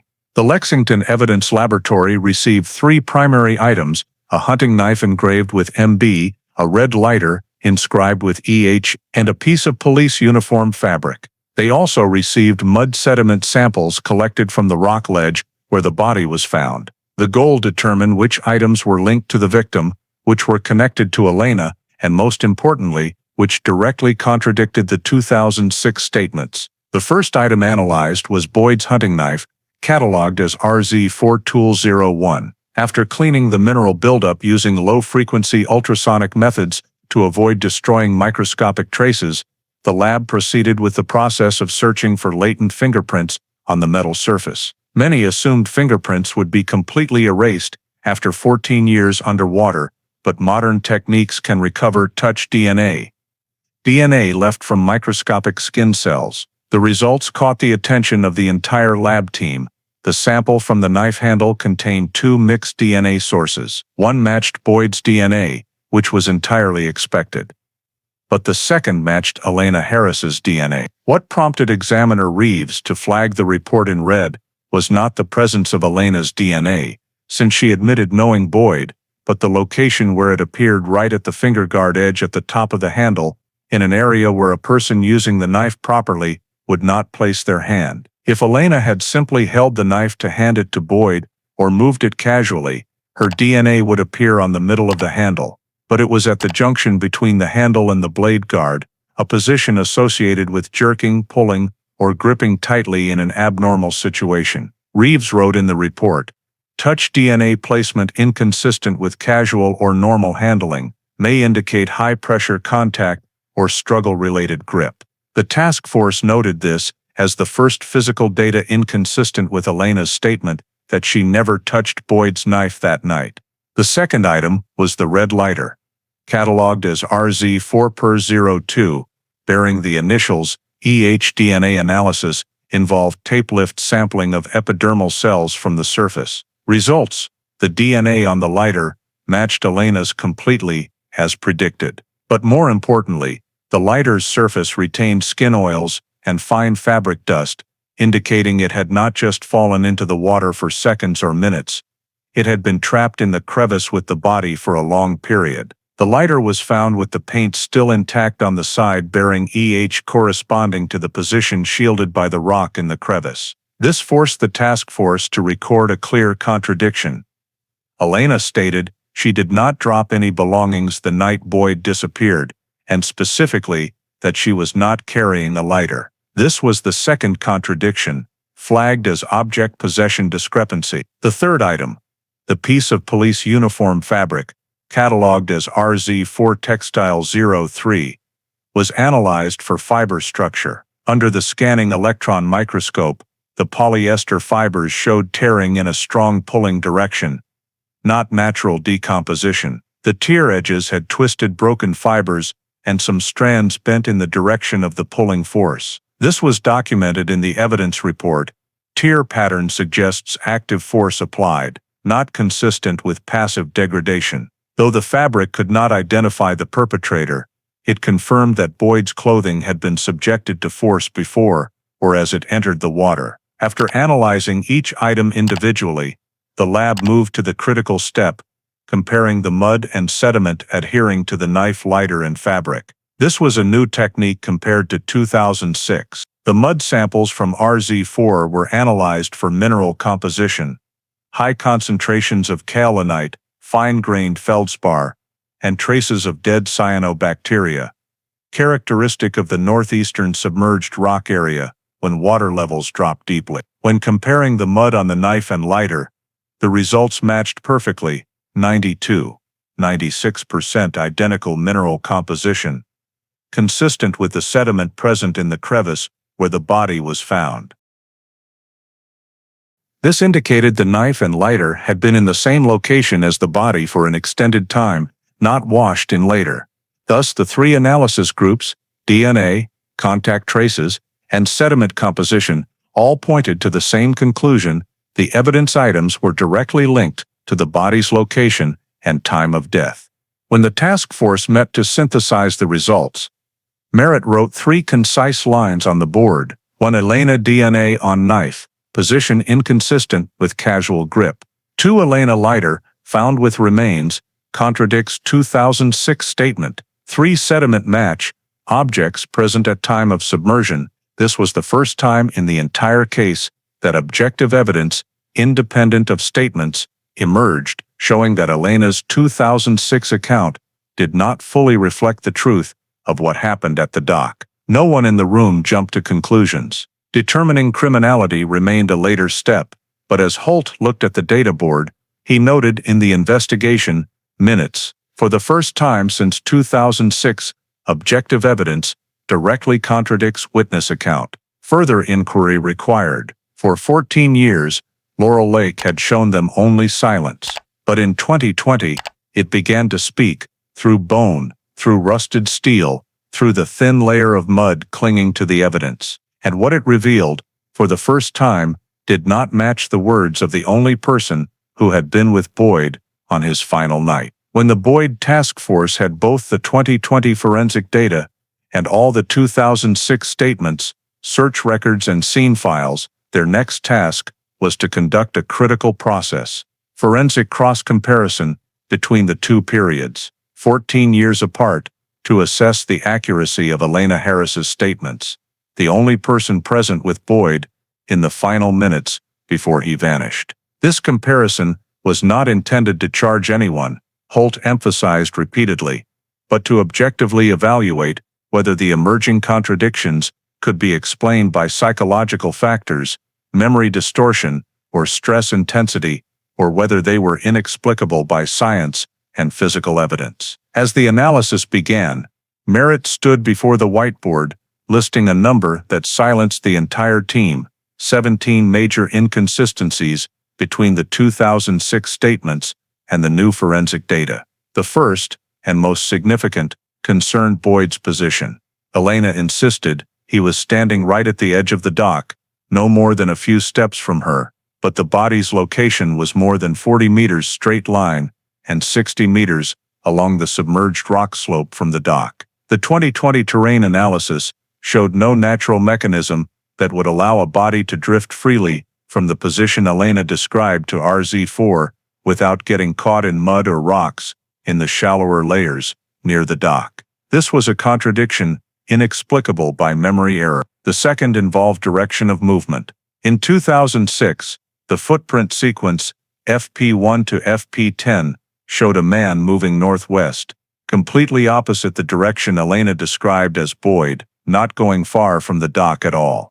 Combined with the 2020 body location, the logical path of movement had to be northeast, along the slope leading to the crevice. The two directions formed nearly a 90-degree angle, impossible to confuse in memory if only minutes had passed. The third concerned the time she turned away.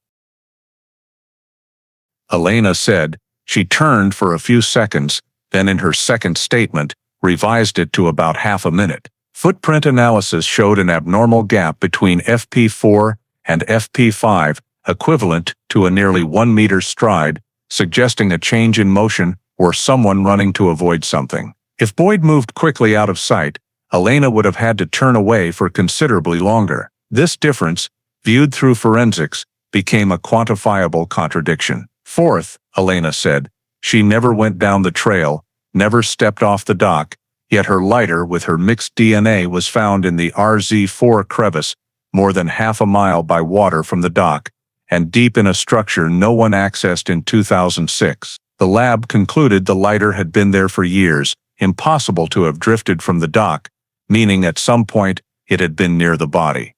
This was the fourth contradiction, physical in nature. Fifth, Elena consistently said she never touched Boyd's knife, yet her touch DNA was in the abnormal position on the handle, near the handguard, only occurring with a tight grip or strong pull downward. The sixth concerned sound. Elena stated, I heard nothing, then later, maybe a small noise. Brewer's analysis showed that if Boyd fell from the dock into the water at the position Elena described, the splash sound would have been clear in the absolute stillness of the water that night. This made Elena's statement inconsistent with environmental conditions. The seventh, Elena described Boyd as never leaving her sight, but forensics confirmed the body had left the dock area very early, before entering deep water. The eighth, she said she only stood on the dock, yet there were no footprints from her at the dock, while Boyd's extended into the woods. The ninth, Elena said Boyd showed no pain. Said nothing about being threatened, but the bones showed strong external force, impossible for a minor accident. The 10th, the time they arrived at the lake. Intersection camera confirmed they arrived at least 10 minutes earlier than Elena's second statement. Time discrepancies can sometimes be explained by stress, but the forensic timeline requires precision because those minutes are enough to alter assumptions about the event gap. The 11th, Elena said, I didn't see the knife, but the knife was found next to the body, not near the dock. If Boyd carried it, she would know. If not, the knife had to have been brought down with the body. The 12th, the uniform fabric tear structure indicated strong pulling force while the clothing was still intact on the body.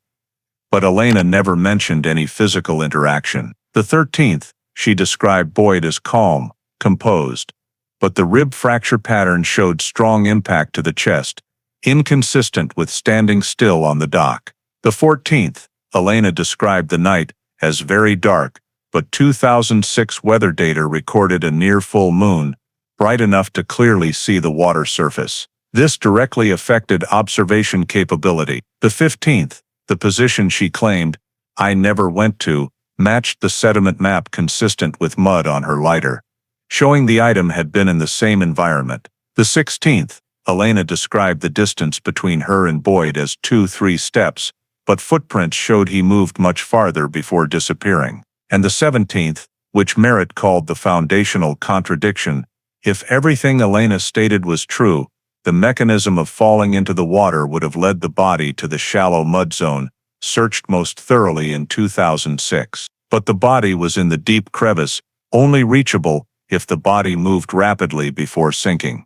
Merritt concluded in the minutes 17 inconsistencies, each individually explainable by stress or memory degradation, but collectively incompatible with forensic evidence. This was the first time the entire task force, looking at scientific data rather than narrative, had to acknowledge that Elena Harris's 2006 statements did not align with the physical events verified in 2020. 3 days after the Boyd Task Force completed the summary table of 17 major inconsistencies between the 2006 statements and 2020 forensic data, Merritt and Sheriff Holt decided to summon Elena Harris to the sheriff's office interrogation room for a third statement session, but this time it was no longer a simple information-gathering interview. It was a direct confrontation between past statements and current scientific evidence. Elena entered the room, appearing calmer than in the previous 2 sessions, but her avoiding eye contact showed she was fully aware of the shift in investigative focus. Merritt began the interrogation in a calm, non-threatening tone. "Elena, today we're not rehashing old stories. We're here to confirm certain details with new data." On the table was a sealed evidence box. A wall monitor displayed a 3D model of the RZ4 rock ledge and a reconstructed timeline of Boyd's movement. Merritt presented the first item, the hunting knife engraved MB, and asked Elena to confirm whether she had ever seen it. Elena shook her head, sticking to her old statement. "I never touched that knife." Merritt opened the folder with the DNA results and placed it in front of her. "Your touch DNA is on the handguard portion of the handle, a position not where someone would normally hold it." Elena paused, breathing for a few seconds, then responded slowly. "Maybe I picked it up while searching for Boyd. I was panicking. I don't remember." Merritt immediately noted, "First time you said you never touched it. Second time, you said you never saw the knife. Now you're saying maybe you picked it up." This was recorded as a new contradiction. Next, Holt presented the lighter inscribed EH found in the crevice with the body. Elena frowned, insisting, "I wasn't carrying a lighter that night. I don't smoke." But when Merritt showed the scene photos, with the lighter lying next to the ribs and confirmed by analysis to have been there for years, Elena changed her tone. "Maybe I had it to light scented candles in the cabin. I don't remember dropping it." Merritt reminded her, "You stated in 2006 and 2007 that you had no lighter. You also insisted you never went to the northeastern lake area." Elena turned her face away, but did not deny further. The interrogation moved to the second phase, 3D impact simulation. On the screen appeared the skull model, RZ4CR1, with the right side depression highlighted in red, simulating the horizontal force vector. Merritt explained, "This model is based on the CT scan of Boyd's skull. To create this depression requires 250 to 360 newtons of direct horizontal force from the right. You said he fell into the water. With the depth and water structure that year, no mechanism could produce this injury." Elena clenched her hands. I don't know. I didn't see him fall. I just heard a noise." Holt reopened the old statement transcript. "You once said there was no noise at all. Then you said maybe a small one. Now you say you heard a noise. So which is it?" Elena replied softly. "Maybe I was too shocked then to remember correctly." Merritt did not refute, simply continuing the confrontation by displaying the reconstructed Boyd movement path simulation. The screen showed the FP1 to FP10 footprints heading northwest, completely different from the direction Elena described him standing. Merritt asked, "Elena, you said Boyd stayed beside you the whole time, never leaving your sight. But forensics prove he moved far away before entering the water. How could that happen without you knowing?" Elena did not answer immediately. After a few seconds she only said, "I don't remember everything. It was so dark that night." Holt countered, "Weather data records a near full moon, bright enough to clearly see the water surface. Your description of darkness does not match meteorological conditions." Elena leaned back in the chair, her chest heaving noticeably. Merritt continued the confrontation with the examined torn uniform fabric. The fabric was torn by strong pulling force, not rot. If Boyd slipped on his own, the tier would be different. You described no physical interaction, yet forensics prove force was applied. Elena lowered her voice. I only remember Boyd walking to the water's edge. Merritt pressed. Which water's edge? At the dock or in the northeast area? Because the body was found over 60 meters from where you said. Elena appeared confused. I didn't go to that area. Holt leaned down to look her directly in the eye, but your lighter was there. Your DNA on the knife there. Sediment match shows the item sank with the body. You said you never went to raw Z4, but all the evidence points to the opposite. Elena swallowed hard, her eyes reddening. I didn't mean to lie to anyone. I just don't remember everything. This was the 5th time in the same session that she changed a key detail. Merritt recorded in the minutes, witness exhibits progressive self-contradiction when confronted with forensic evidence. The interrogation reached peak tension when Merritt played the final simulation, 3D reconstruction of the twisted rib fractures. He said, Elena, this is not a natural fall. There is no mechanism except external human force. Elena stared at the screen, her lips trembling slightly, but did not respond. When Merritt asked, Is there anything from that night you haven't told us? Elena only shook her head, but without the previous certainty. And in that moment, the task force recorded the most important outcome of the 3rd interrogation under the weight of forensic data.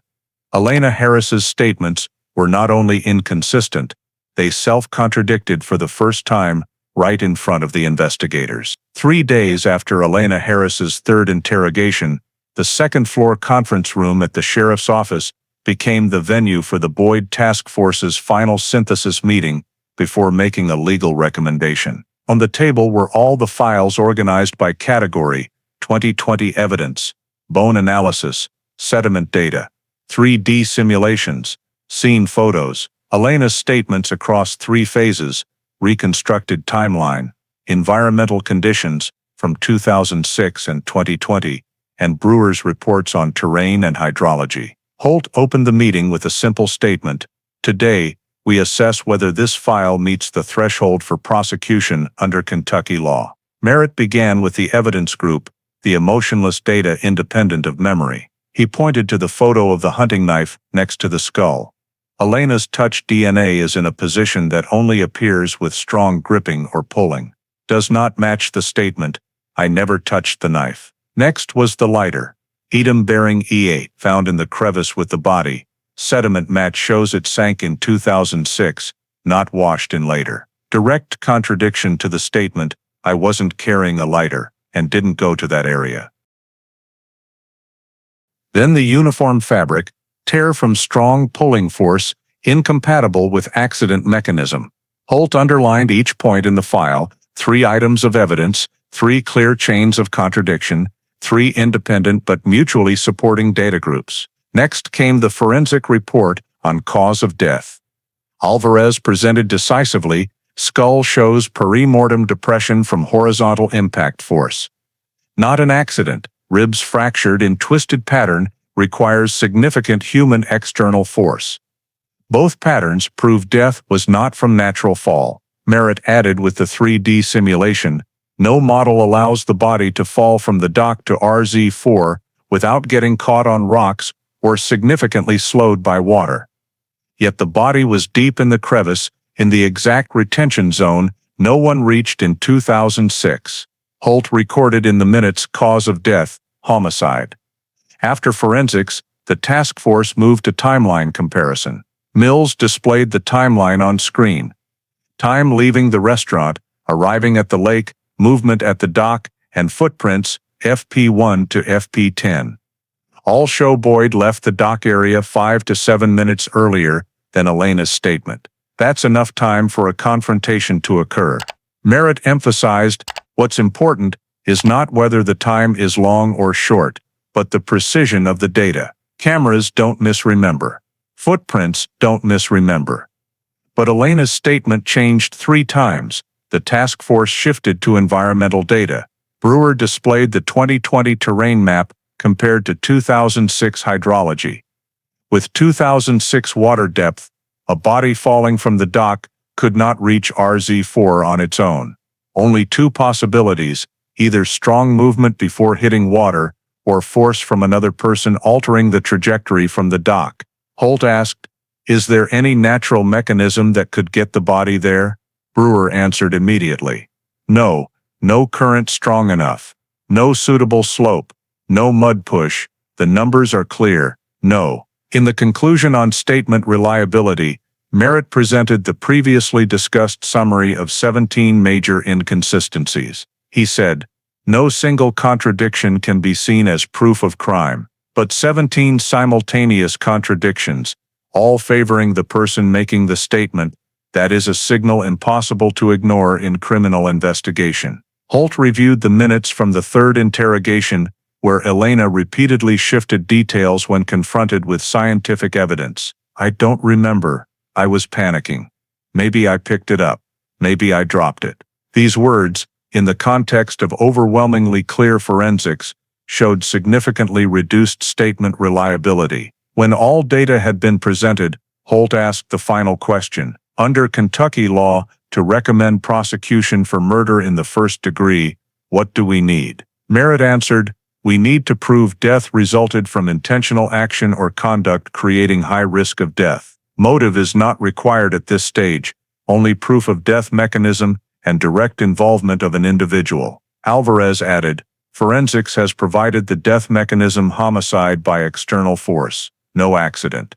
Brewer, "Body location only reachable by significant applied force." Mills, "The only evidence linking another person all connects to Elena." Merritt concluded, "Not just sufficient, it exceeds the threshold for submission to the prosecutor." Holt looked at each member, then wrote on the final page of the summary file, "The Boyd Task Force concludes, there is sufficient legal basis and forensic evidence to recommend prosecution for murder in the first degree in the death of Marshall Boyd." This was the first time since that summer night in 2006 that the Boyd file was no longer a missing person story or a mystery of nature, but a murder case with a perpetrator clearly outlined by data, science, and evidence that had just surfaced from the lake bottom after 14 years of silence. Early the next morning, immediately after the indictment petition for murder in the first degree was signed and forwarded to the Knox County Prosecutor's Office, Sheriff Holt assembled a small team of investigators to execute the next step, arresting Elena Harris under an emergency warrant signed by the judge overnight.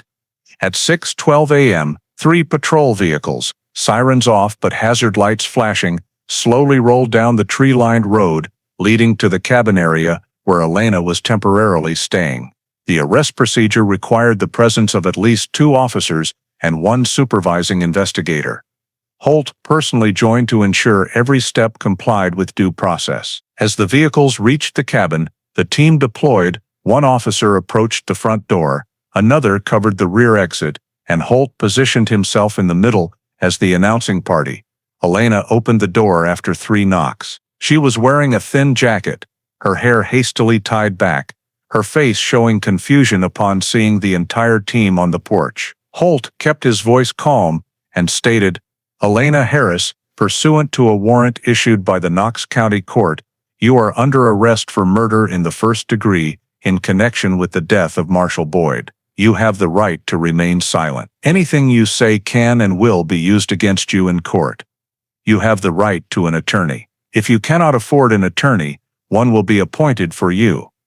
Elena stood motionless for a few seconds, as if unable to process what she had just heard. As the 2 officers stepped forward to cuff her per procedure, she offered no resistance, only asking in a small, weary voice, "They found enough to believe I did it." Holt responded strictly by the book, neither adding nor omitting anything. "All questions will be answered at the sheriff's office and during the legal proceedings. I advise you to exercise your right to remain silent." After the cuffs were secured in front, since Elena showed no signs of danger, she was escorted to the patrol vehicle. En route, an investigator read the full warrant verbatim as required by procedure, listing the charge, the forensic grounds, and the right to counsel. Once the vehicle door closed, the remaining team moved to the second task, sealing Elena's cabin under the search warrant, signed concurrently with the arrest warrant. The cabin was wrapped with yellow and red caution tape marked Knox County Sheriff's Office, authorized personnel only. All windows were sealed with tamper evidence stickers. A forensics team began photographing the entire cabin to document its initial condition before collecting samples. Inside the cabin, they seized a notebook journal, several personal items, a camera memory card found in a drawer, and a logbook recording work schedules from 2006 that Elena had kept for years. These items were not intended to directly prove guilt, but to assist in building a timeline, assessing mental state, evaluating consistency, and identifying any related data not present in the original 2006 files. The forensics team also collected additional soil samples from around the cabin and from under Elena's vehicle to rule out or confirm travel to areas near the lake on the night of the incident. Everything was placed in specialized evidence containers, sealed, and transported to the processing center. While the cabin was secured, the patrol vehicle carrying Elena took a quiet route back to the sheriff's office. Inside the vehicle, Elena sat silently, staring straight ahead into empty space, her cuffed hands remaining in place. No conversation was permitted between her and the escorting officers beyond brief safety instructions. Upon arrival, she was taken to the suspect intake room. Fingerprints were taken per procedure, identity confirmed, and she was asked one final time if she wished to contact an attorney. Elena nodded and provided the name of her legal representative. After all procedures were completed, Holt signed the arrest confirmation at 7:48 a.m. Elena was placed in an isolated holding cell, awaiting her initial court appearance. Everything proceeded step by step, clause by clause. No flashing lights, no media, no emotional statements, just a rigorous legal process activated after 14 years of dormancy, moving the sole suspect in the Marshall Boyd case from witness to defendant in full accordance with the law. Immediately after Elena Harris's arrest and the sealing of her cabin, the Boyd Task Force entered the post-arrest supplemental investigation phase, the final stage to complete the criminal prosecution file before transferring it to the prosecutor and presenting it to the court. All additional samples collected from the cabin, Elena's vehicle, and the RZ4 fissure site were rushed to the Lexington lab for in-depth analysis, particularly the remaining soil and fabric samples from prior examinations. First, the soil sample from Boyd's knife handle, which had already yielded Elena's DNA, was subjected to detailed mineral analysis to determine whether the mud sediment adhered to the knife perfectly matched the environment where the remains were found. In the new report, Draper lab mineralogist identified ratios of fine feldspar, kaolinite, mixed with organics, and a distinctive layer of dead diatoms unique to the northeastern submerged rock zone during summer low-water periods. The mineral composition in the mud on the knife matched 98% with samples from the fissure, exceeding random coincidence thresholds. Draper wrote in the report, sediment composition conclusively matches fissure zone RZ4, indicates prolonged submersion alongside remains. This further reinforced the conclusion that the knife sank at the same time the body entered the fissure and could not have drifted from the boat dock or any other area. Simultaneously, mud samples from the edge of Boyd's uniform fabric also matched, allowing the conclusion that his clothing was torn before or during the fall into the exact location where the remains were discovered. Following the soil group, the task force moved to analyzing fabric fiber RZ4 fiber 07 recovered from the fissure during the re-examination. Under electron microscopy, the lab confirmed it was cotton polyester blend, light indigo, identical to the outer shirt Elena wore on the evening of June 26, 2006. A sample shirt seized from her cabin in 2006 and stored in the old evidence vault. Thread twist ratio and light reflective fiber structure matched the archived shirt perfectly. Most critically, the fiber surface showed perpendicular tear marks consistent with the pull force recorded on the fabric fragment from Boyd's uniform. When both fibers were analyzed for tear direction using vector software, They produced identical force vectors, meaning both fabric pieces were highly likely subjected to the same pushing or pulling motion. Although forensics could not precisely reconstruct the action, the results indicated physical interaction between Elena and Boyd at the moment external force was applied. Merritt noted in the summary report, fiber link indicates physical proximity and forceful interaction within same event window. Completing the fabric analysis, the task force proceeded to the most critical post-arrest step,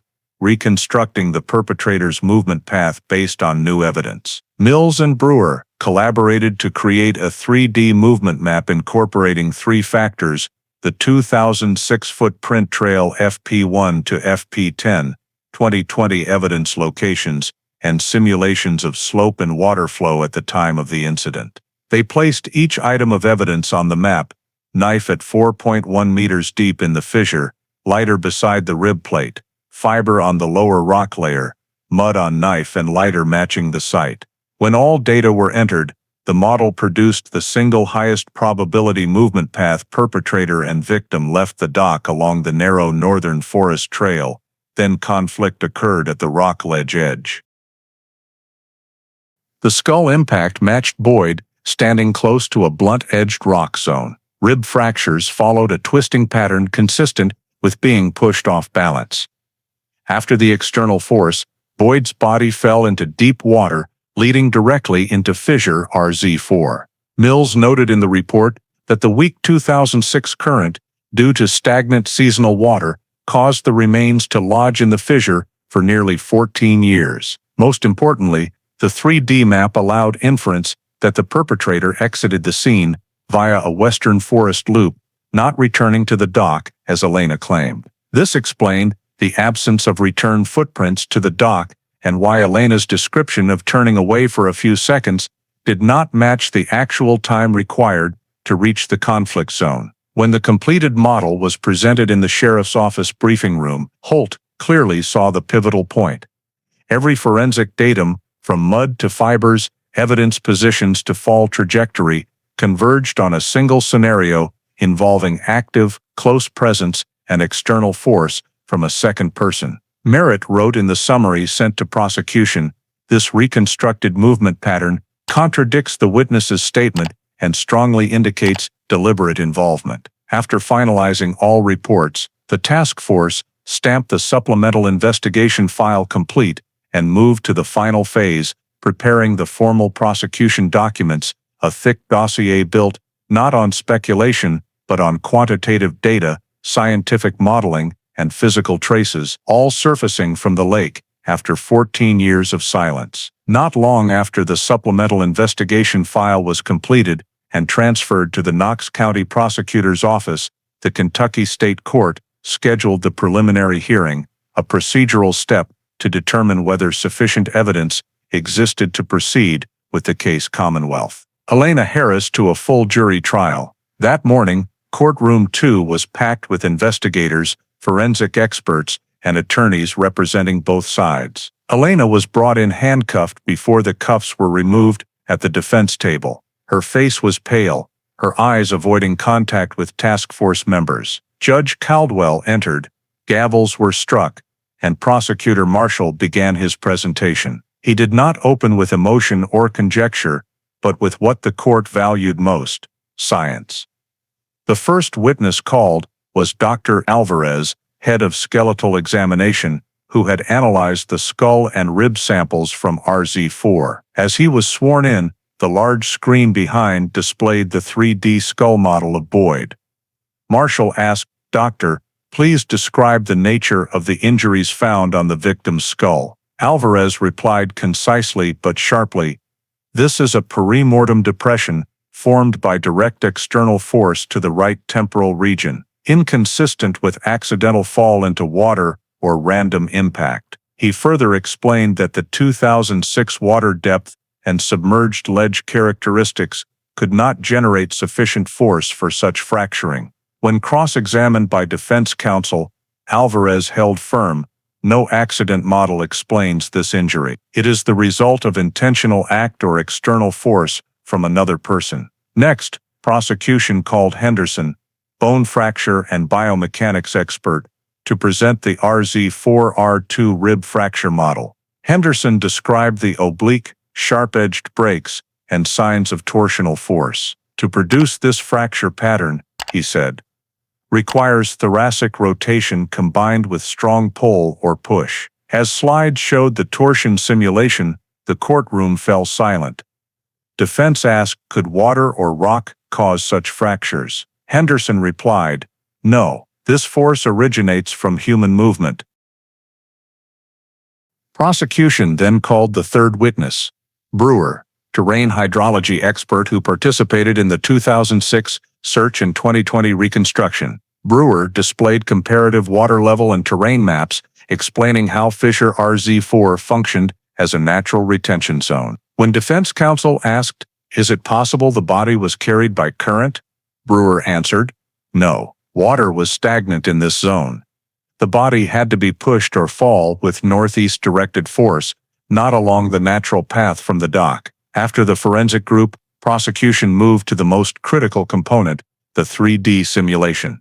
Analyst Mills, responsible for integrating footprint data, evidence positions and movement modeling, was called. The screen displayed the full simulation, dock location, FP1 to FP10 trail, knife and lighter positions, and skull impact force vectors. Mills explained how the program automatically eliminated movement paths incompatible with physical evidence, leaving only one viable trajectory, one showing interaction between two individuals, before Boyd fell into water and lodged in RZ4. Defense counsel attempted rebuttal, this is only a simulation. Computers can be wrong. Mills responded firmly. The simulation is based solely on real data, body position, evidence, terrain and impact forces. If the data are correct, the model cannot be wrong. Finally, prosecution summarized, we have external force applied before death. We have evidence bearing the defendant's DNA at the body location. We have fabric fragments proving physical contact, and we have proof that the defendant's 2006 statement is inconsistent with scientific data. After prosecution's presentation, defense counsel argued that trauma-induced memory loss could explain statement discrepancies and that there were no direct eyewitnesses to violence. But when Judge Caldwell asked the final question, is there any evidence refuting the forensic conclusion of homicide, defense fell silent. After nearly an hour reviewing the file from the bench, Caldwell delivered the preliminary hearing ruling. The court finds sufficient evidence to bind the case Commonwealth v. Elena Harris over for trial. The forensic evidence is clear, physical evidence directly relevant, and witness statements show significant inconsistency. Trial will be scheduled per the criminal docket. The gavel fell, Elena bowed her head, and the task force knew that after 14 years and hundreds of reinvestigation hours, Marshall Boyd's disappearance had officially left the shadows of a cold case and entered the light of the courtroom. The trial of Commonwealth v. Elena Harris began on an October morning when courtroom 1 of the Knox County Superior Court was packed, not only with local residents who had followed the 2006 disappearance, but also with state media, who viewed it as one of Kentucky's most complex cold case recoveries ever recorded. As prosecutor Marshall stood to deliver the criminal indictment, he did not begin with emotional arguments, but with a short statement that struck the silent room. This case is not based on memory, not on feeling, but on science, physical evidence, and time. He then projected onto the screen behind the jury a timeline spanning 2006 to 2020, opening with the night of June 26, 2006, when Boyd and Elena left the restaurant at 9:52 p.m. He emphasized key markers, intersection camera recording their vehicle, arriving at the lake at 10:14 p.m., the false statement of 10:20 p.m., and the FP1 to FP10 footprint trail leading Boyd away from the dock in a direction inconsistent with Elena's account. Prosecution spent minutes detailing each timeline segment, pointing out no gap for a third party, no signs of voluntary departure, and no evidence Boyd suffered an accident while alone. Marshall paused before the 2016 map and switched to the 2020 terrain map. One side is the silence of deep water. The other is the truth exposed by drought. He moved to the physical evidence, the core of the indictment. First was the hunting knife engraved MB. He held it with gloved hands, placed it before the jury, and said, "Touch DNA from the defendant is present in positions only possible from firm grip or strong pull." The defendant stated, "She never handled this knife. Science proves otherwise." Next was the red lighter engraved EH. Marshall presented that it was found deep in fissure RZ4, beside Boyd's ribs, with sediment perfectly matching the northeastern submerged rock zone. This evidence, Marshall said, was there for 14 years. It could not swim there. It could not drift there. It could only fall there with the victim. After presenting physical evidence, Marshall turned to forensics, the indisputable portion. The screen displayed the 3D skull model of Boyd, with the red highlighted perimortem depression. His voice, steady and firm. "This is the result of external force, not a fall into water. Not accidental impact." He cited Dr. Alvarez and Henderson, the experts who testified at the preliminary hearing, emphasizing no physical mechanism could produce the torsional rib fractures and skull depression without human intervention. Next, he presented the 3D movement trajectory simulation built by Mills and Brewer based on evidence positions, footprints, and terrain. The screen showed a red path indicating movement to the conflict point and a blue path simulating the body's fall into RZ4. Marshall pointed to the model. "This is science. This is terrain.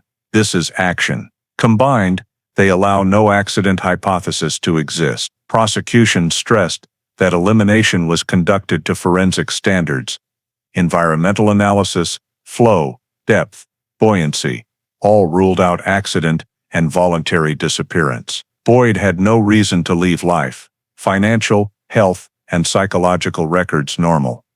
No suicidal precursors, no evasion signs. Family, colleagues, friends, all confirmed he had no intent to go anywhere. Prosecution displayed sediment analysis reports, mud on knife, lighter, and adhered fabric, matching mud around the remains. Meaning, Marshall said, everything sank at once. Meaning contact, conflict, external force. He continued, if this were an accident, the body would be in the area most thoroughly searched by divers in 2006. But the body was in the deep fissure, reachable only by push, pull, or unnatural movement. After forensics, prosecution returned to Elena's statements. He did not attack character or inflame emotion, but simply read each contradiction. I heard no sound. I heard a small sound. I heard a splash. I never touched the knife. Maybe I picked it up. I didn't have a lighter. Lighter found beside the body. I didn't go to the Northeast Lake area. Sediment on lighter and knife proves otherwise. Marshall stated clearly, 1 contradiction can be understood, 2 can be accepted. But 17 major contradictions, all reducing the defendant's role at the scene, is something science cannot ignore. He concluded the indictment with 2 sentences for the jury to consider. Marshall Boyd did not leave. He was made to leave, and the physical, objective, unchangeable evidence proves it. Prosecution requested the court reject all accident or voluntary disappearance arguments for lacking any scientific basis. Before sitting, Marshall delivered his final line, "Ladies and gentlemen of the jury, science has spoken. The evidence has spoken. On that night at Laurel Lake, an act of violence occurred, and today we must call it by its rightful name." In the heavy silence of the courtroom, the jury began to realize that the Boyd case was no longer the story of a summer night disappearance, but a murder concealed by darkness and deep water, finally exposed by the persistence of science after 14 years. When the prosecution concluded their scientific presentation, defense attorney Stanton stood up, adjusted his glasses, and began his cross-examination with a calm but clear voice that showed he was directing the jury toward a single point: sowing doubt. He walked to the center of the courtroom, gestured to turn off the 3D model on the screen, and said, "Ladies and gentlemen of the jury, please do not forget that scientific simulation is not the truth. It is merely an interpretation based on assumptions, and any software based on assumptions can be wrong." He asked expert Mills to return to the witness stand and inquired, Can you affirm 100% that this model accurately depicts Boyd's body movement? Mills replied, like any experimental expert. No model is 100%. This is a model that reflects the measured data. Stanton seized on that answer. So there is still error, Mills responded. Error may exist, but error cannot turn an accident into homicide or vice versa. Stanton turned to the jury. You heard it. The model is not definitive evidence. It is a digital way of storytelling. Then he shifted to attacking the bone forensics. He asked Henderson to return to the stand and questioned, "You said the rib fractures were peri-mortem, but we are talking about a body that lay underwater for 14 years. Are you certain that decomposition or the impact of rocks, water, animals did not cause similar fractures?" Henderson kept his voice steady. "I am certain. Peri-mortem fracture edges have characteristics that cannot be mistaken for post-mortem," Stanton continued. "But what about the skull? If rocks fell onto the body, if over many years water shifted and caused heavy objects to strike the bone?" Alvarez stood up from the expert bench and was permitted by the judge to respond. "I have considered every possibility. No rock edge in RZ4 has the shape or weight suitable to create this type of depression after the body had decomposed, and the water force there is too low to cause impact." Stanton persisted. "But you cannot completely rule out environmental changes over 14 years, Alvarez replied. "I rule out the possibility that they caused this injury." Cornered, Stanton shifted tactics to questioning the physical evidence. He held up the lighter engraved with EHA and asked the prosecution, could the lighter have been carried from somewhere else, dropped by another boater, a tourist? Marshall stood up, requested to respond, and the judge allowed it. "Your Honor," Marshall said, "we have sediment analysis. The mud on the lighter matches 96% with the sediment sample from the rock crevice. No other area in the lake has that mineral structure. This evidence has been there since the night in 2006. Stanton turned to the knife. Touch DNA can contaminate later, through handling, through storage, through people touching it. Marshall replied immediately. The knife was recovered in its original state from the rock crevice, in a water-saturated environment, untouched by anyone, before being collected in a sealed bag. The defendant's touch DNA is in a position that could not arise from cross-contamination. Stanton moved to his biggest argument. Ladies and gentlemen of the jury, science is not perfect. Experts rely on models. They rely on assumptions. No one saw Boyd being attacked. No witnesses, no murder weapon, no video. We are judging a woman based on inference, not direct evidence. Then he turned, looking at each jury member. Remember, if there is a reasonable doubt, you must acquit. But Marshall did not let that gap linger. When permitted by the judge, he stepped forward, placed his hand on the evidence table, and began rebutting each argument. Ladies and gentlemen, Marshall said, the defense wants you to believe the simulation could be wrong. But the simulation is only the final layer of data. No model replaces the forensic truth. The skull struck from the right side, ribs broken by twisting force, uniform fabric torn by pulling force. Those data are not assumptions. He continued, the defense wants you to believe the evidence was carried to the scene, but the sediment on the knife, lighter and fabric match to a degree where random probability is near zero. 3 pieces of evidence arriving at the same place, at the same time. Not by water current. Then he lowered his voice, emphasizing each word. Science is only wrong when the data is wrong. But the data here comes from the bones, from the rocks, from the mud, from the environment itself, that kept the secret for 14 years. No one created them. No one manipulated them. They speak for themselves. Stanton tried to interrupt. No witnesses, but Marshall cut him off with a final line that silenced the courtroom. No witnesses are needed when the victim herself left marks that tell her story. And forensics, ladies and gentlemen, is the voice of the dead. The rebuttal ended there. The defense sowed doubt, but the prosecution countered with independently verified data, forcing the jury to confront the weight of scientific evidence rather than the vagueness of assumptions. When both the prosecution and defense had presented all their arguments, Judge Caldwell read the final legal instructions to the jury, emphasizing the standard of beyond a reasonable doubt and requiring them to consider each piece of evidence both independently and as a whole. At 3:42 p.m., the 12 jury members left the courtroom and entered the deliberation room. A small soundproof space with only a long wooden table, a whiteboard, and a thick sealed case file prepared just for them. The door closed, and the silence of the trial shifted to a different tense rhythm.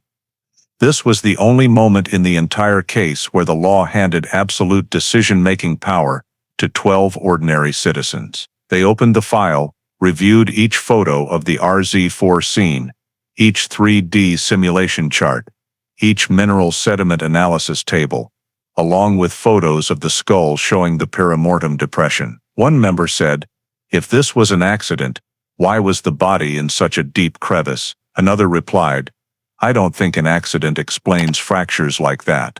But the jury did not rush to a conclusion. They followed the proper process, first considering absolute innocence. A younger member asked, "Is there any chance water carried the knife and lighter there?" The forensics team in trial had answered, but they discussed it again. An older person shook their head, sediment matching 96%. 3 pieces of evidence drifting to one spot in the crevice is impossible. They considered simulation error. A woman said, "Even if the simulation is slightly off, the broken bones and depression cannot be wrong. That is external force." They considered motive, though the law does not require proving it in the charge. One said, "I don't know why Elena did it, but the law doesn't need the reason, just that it happened." The discussion lasted over 2 hours. They reviewed Elena's testimony, 17 major inconsistencies, clearly marked in the comparison chart. One said, "I understand people can misremember, but not that many critical points, and all in a direction that reduces her involvement." Everyone nodded. Then they moved to bone forensics, the factor everyone saw as irrefutable. One member read aloud from notes, "Depressed skull fracture perimortem, external force." And another said, "If not caused by another person, then by whom?" Silence spread in the small room. The jury understood that randomness could not create such a consistent series of marks. Knife with Elena's DNA. Elena's lighter, torn fabric from both Boyd and Elena, in a matching direction, matching sediment, body position, inconsistent with accident, simulation trajectory, ruling out any natural mechanism, all pointed to one single answer. At 5:19 p.m., the foreperson stood and asked each person, "What is your conclusion on the charge of murder in the first degree?" The first replied, "Guilty." The second, "Guilty," and so on to the 12th. No one hesitated. The verdict form was written concisely and fully signed. The deliberation room door opened, and the entire courtroom stood as the jury returned. Elena sat motionless, hands clasped under the table, shoulders slightly trembling. Judge Caldwell asked the foreperson, "Have you reached a unanimous verdict?" He nodded, "We have." Caldwell requested the verdict be read. The foreperson opened the paper, his deep but resolute voice ringing out in the breathless room. "We, the jury, find the defendant Elena Harris guilty of murder in the first degree." There was no murmur, only the absolute silence of a 14-year journey reaching its first legal conclusion. 3 weeks after the jury's verdict, courtroom 1 was again packed when Judge Caldwell sentenced in Commonwealth vs. Elena Harris. Elena stood when requested, hands clasped in front of her stomach, eyes weary but no longer hiding resignation. Caldwell reviewed the entire file of over 2,000 pages before reading the final judgment. Based on the jury's verdict and the circumstances presented throughout the trial, the court sentences defendant Elena Harris to 40 years imprisonment at the Kentucky Correctional Institution for Women, with no possibility of parole before the minimum term required for murder in the first degree. The gavel sounded 3 times, closing the longest legal journey Knox County had ever experienced for a missing person case turned homicide. Elena was handcuffed and led from the courtroom without a word. But the trial's end did not mean the case was closed for investigators. That same afternoon, Holt convened an internal debrief. No press, no public statement. Only the investigators, forensic experts, and those who had touched the Boyd file from 2006 to 2020. On the whiteboard, Merritt wrote two headings: why 2006 failed to solve, and why 2020 solved it, and began analyzing each point. First, the biggest factor preventing 2006 from advancing was the missing body. No body meant no injuries, no evidence preserved in the environment. That year's dive team was limited by 0.4-meter visibility, primitive tools, and complete inability to access deep crevices. Even the marked retention zone Brewer was only an assumption because no one reached the true depth. Second, 2006 technology did not allow bottom morphology analysis. No high-frequency sonar, no 3D simulation to reconstruct fall mechanics, and no touch DNA technique for tracing on long submerged items. Third, misleading testimony. Elena was the only witness, and inconsistencies in her account were then seen as stress signs rather than investigative data. Without counter-evidence, her testimony became a misleading axis: wrong standing position, wrong time, wrong movement direction. 3 pieces of information enough to divert the entire initial search from where the body actually lodged. When the summary board shifted to the second column, why 2020 solved it, the room fell silent. Holt pointed to it and said, because we had things 2006 never had. First was advanced forensics, layered CT technique, perimortem fracture analysis, twist force pattern identification, and mineral sediment analysis, confirming evidence sank with the body. Second was new physical evidence, not speculation. The knife with Elena's DNA in an unusual position. The lighter right beside the ribs. Fabric pieces from both Boyd and Elena, torn consistent with impact force. These items did not exist in the 2006 file and were completely independent of human memory. Third was scene simulation. Thanks to the 2020 drought lowering water depth and new lake bottom topography maps, Brewer and Mills could reconstruct movement trajectory based on gravity, slope, rock structure, and impact direction. The model completely eliminated accident or voluntary departure. Finally, Merritt wrote the summary line, no single factor solved it, the intersection of forensics, technology, and time did it.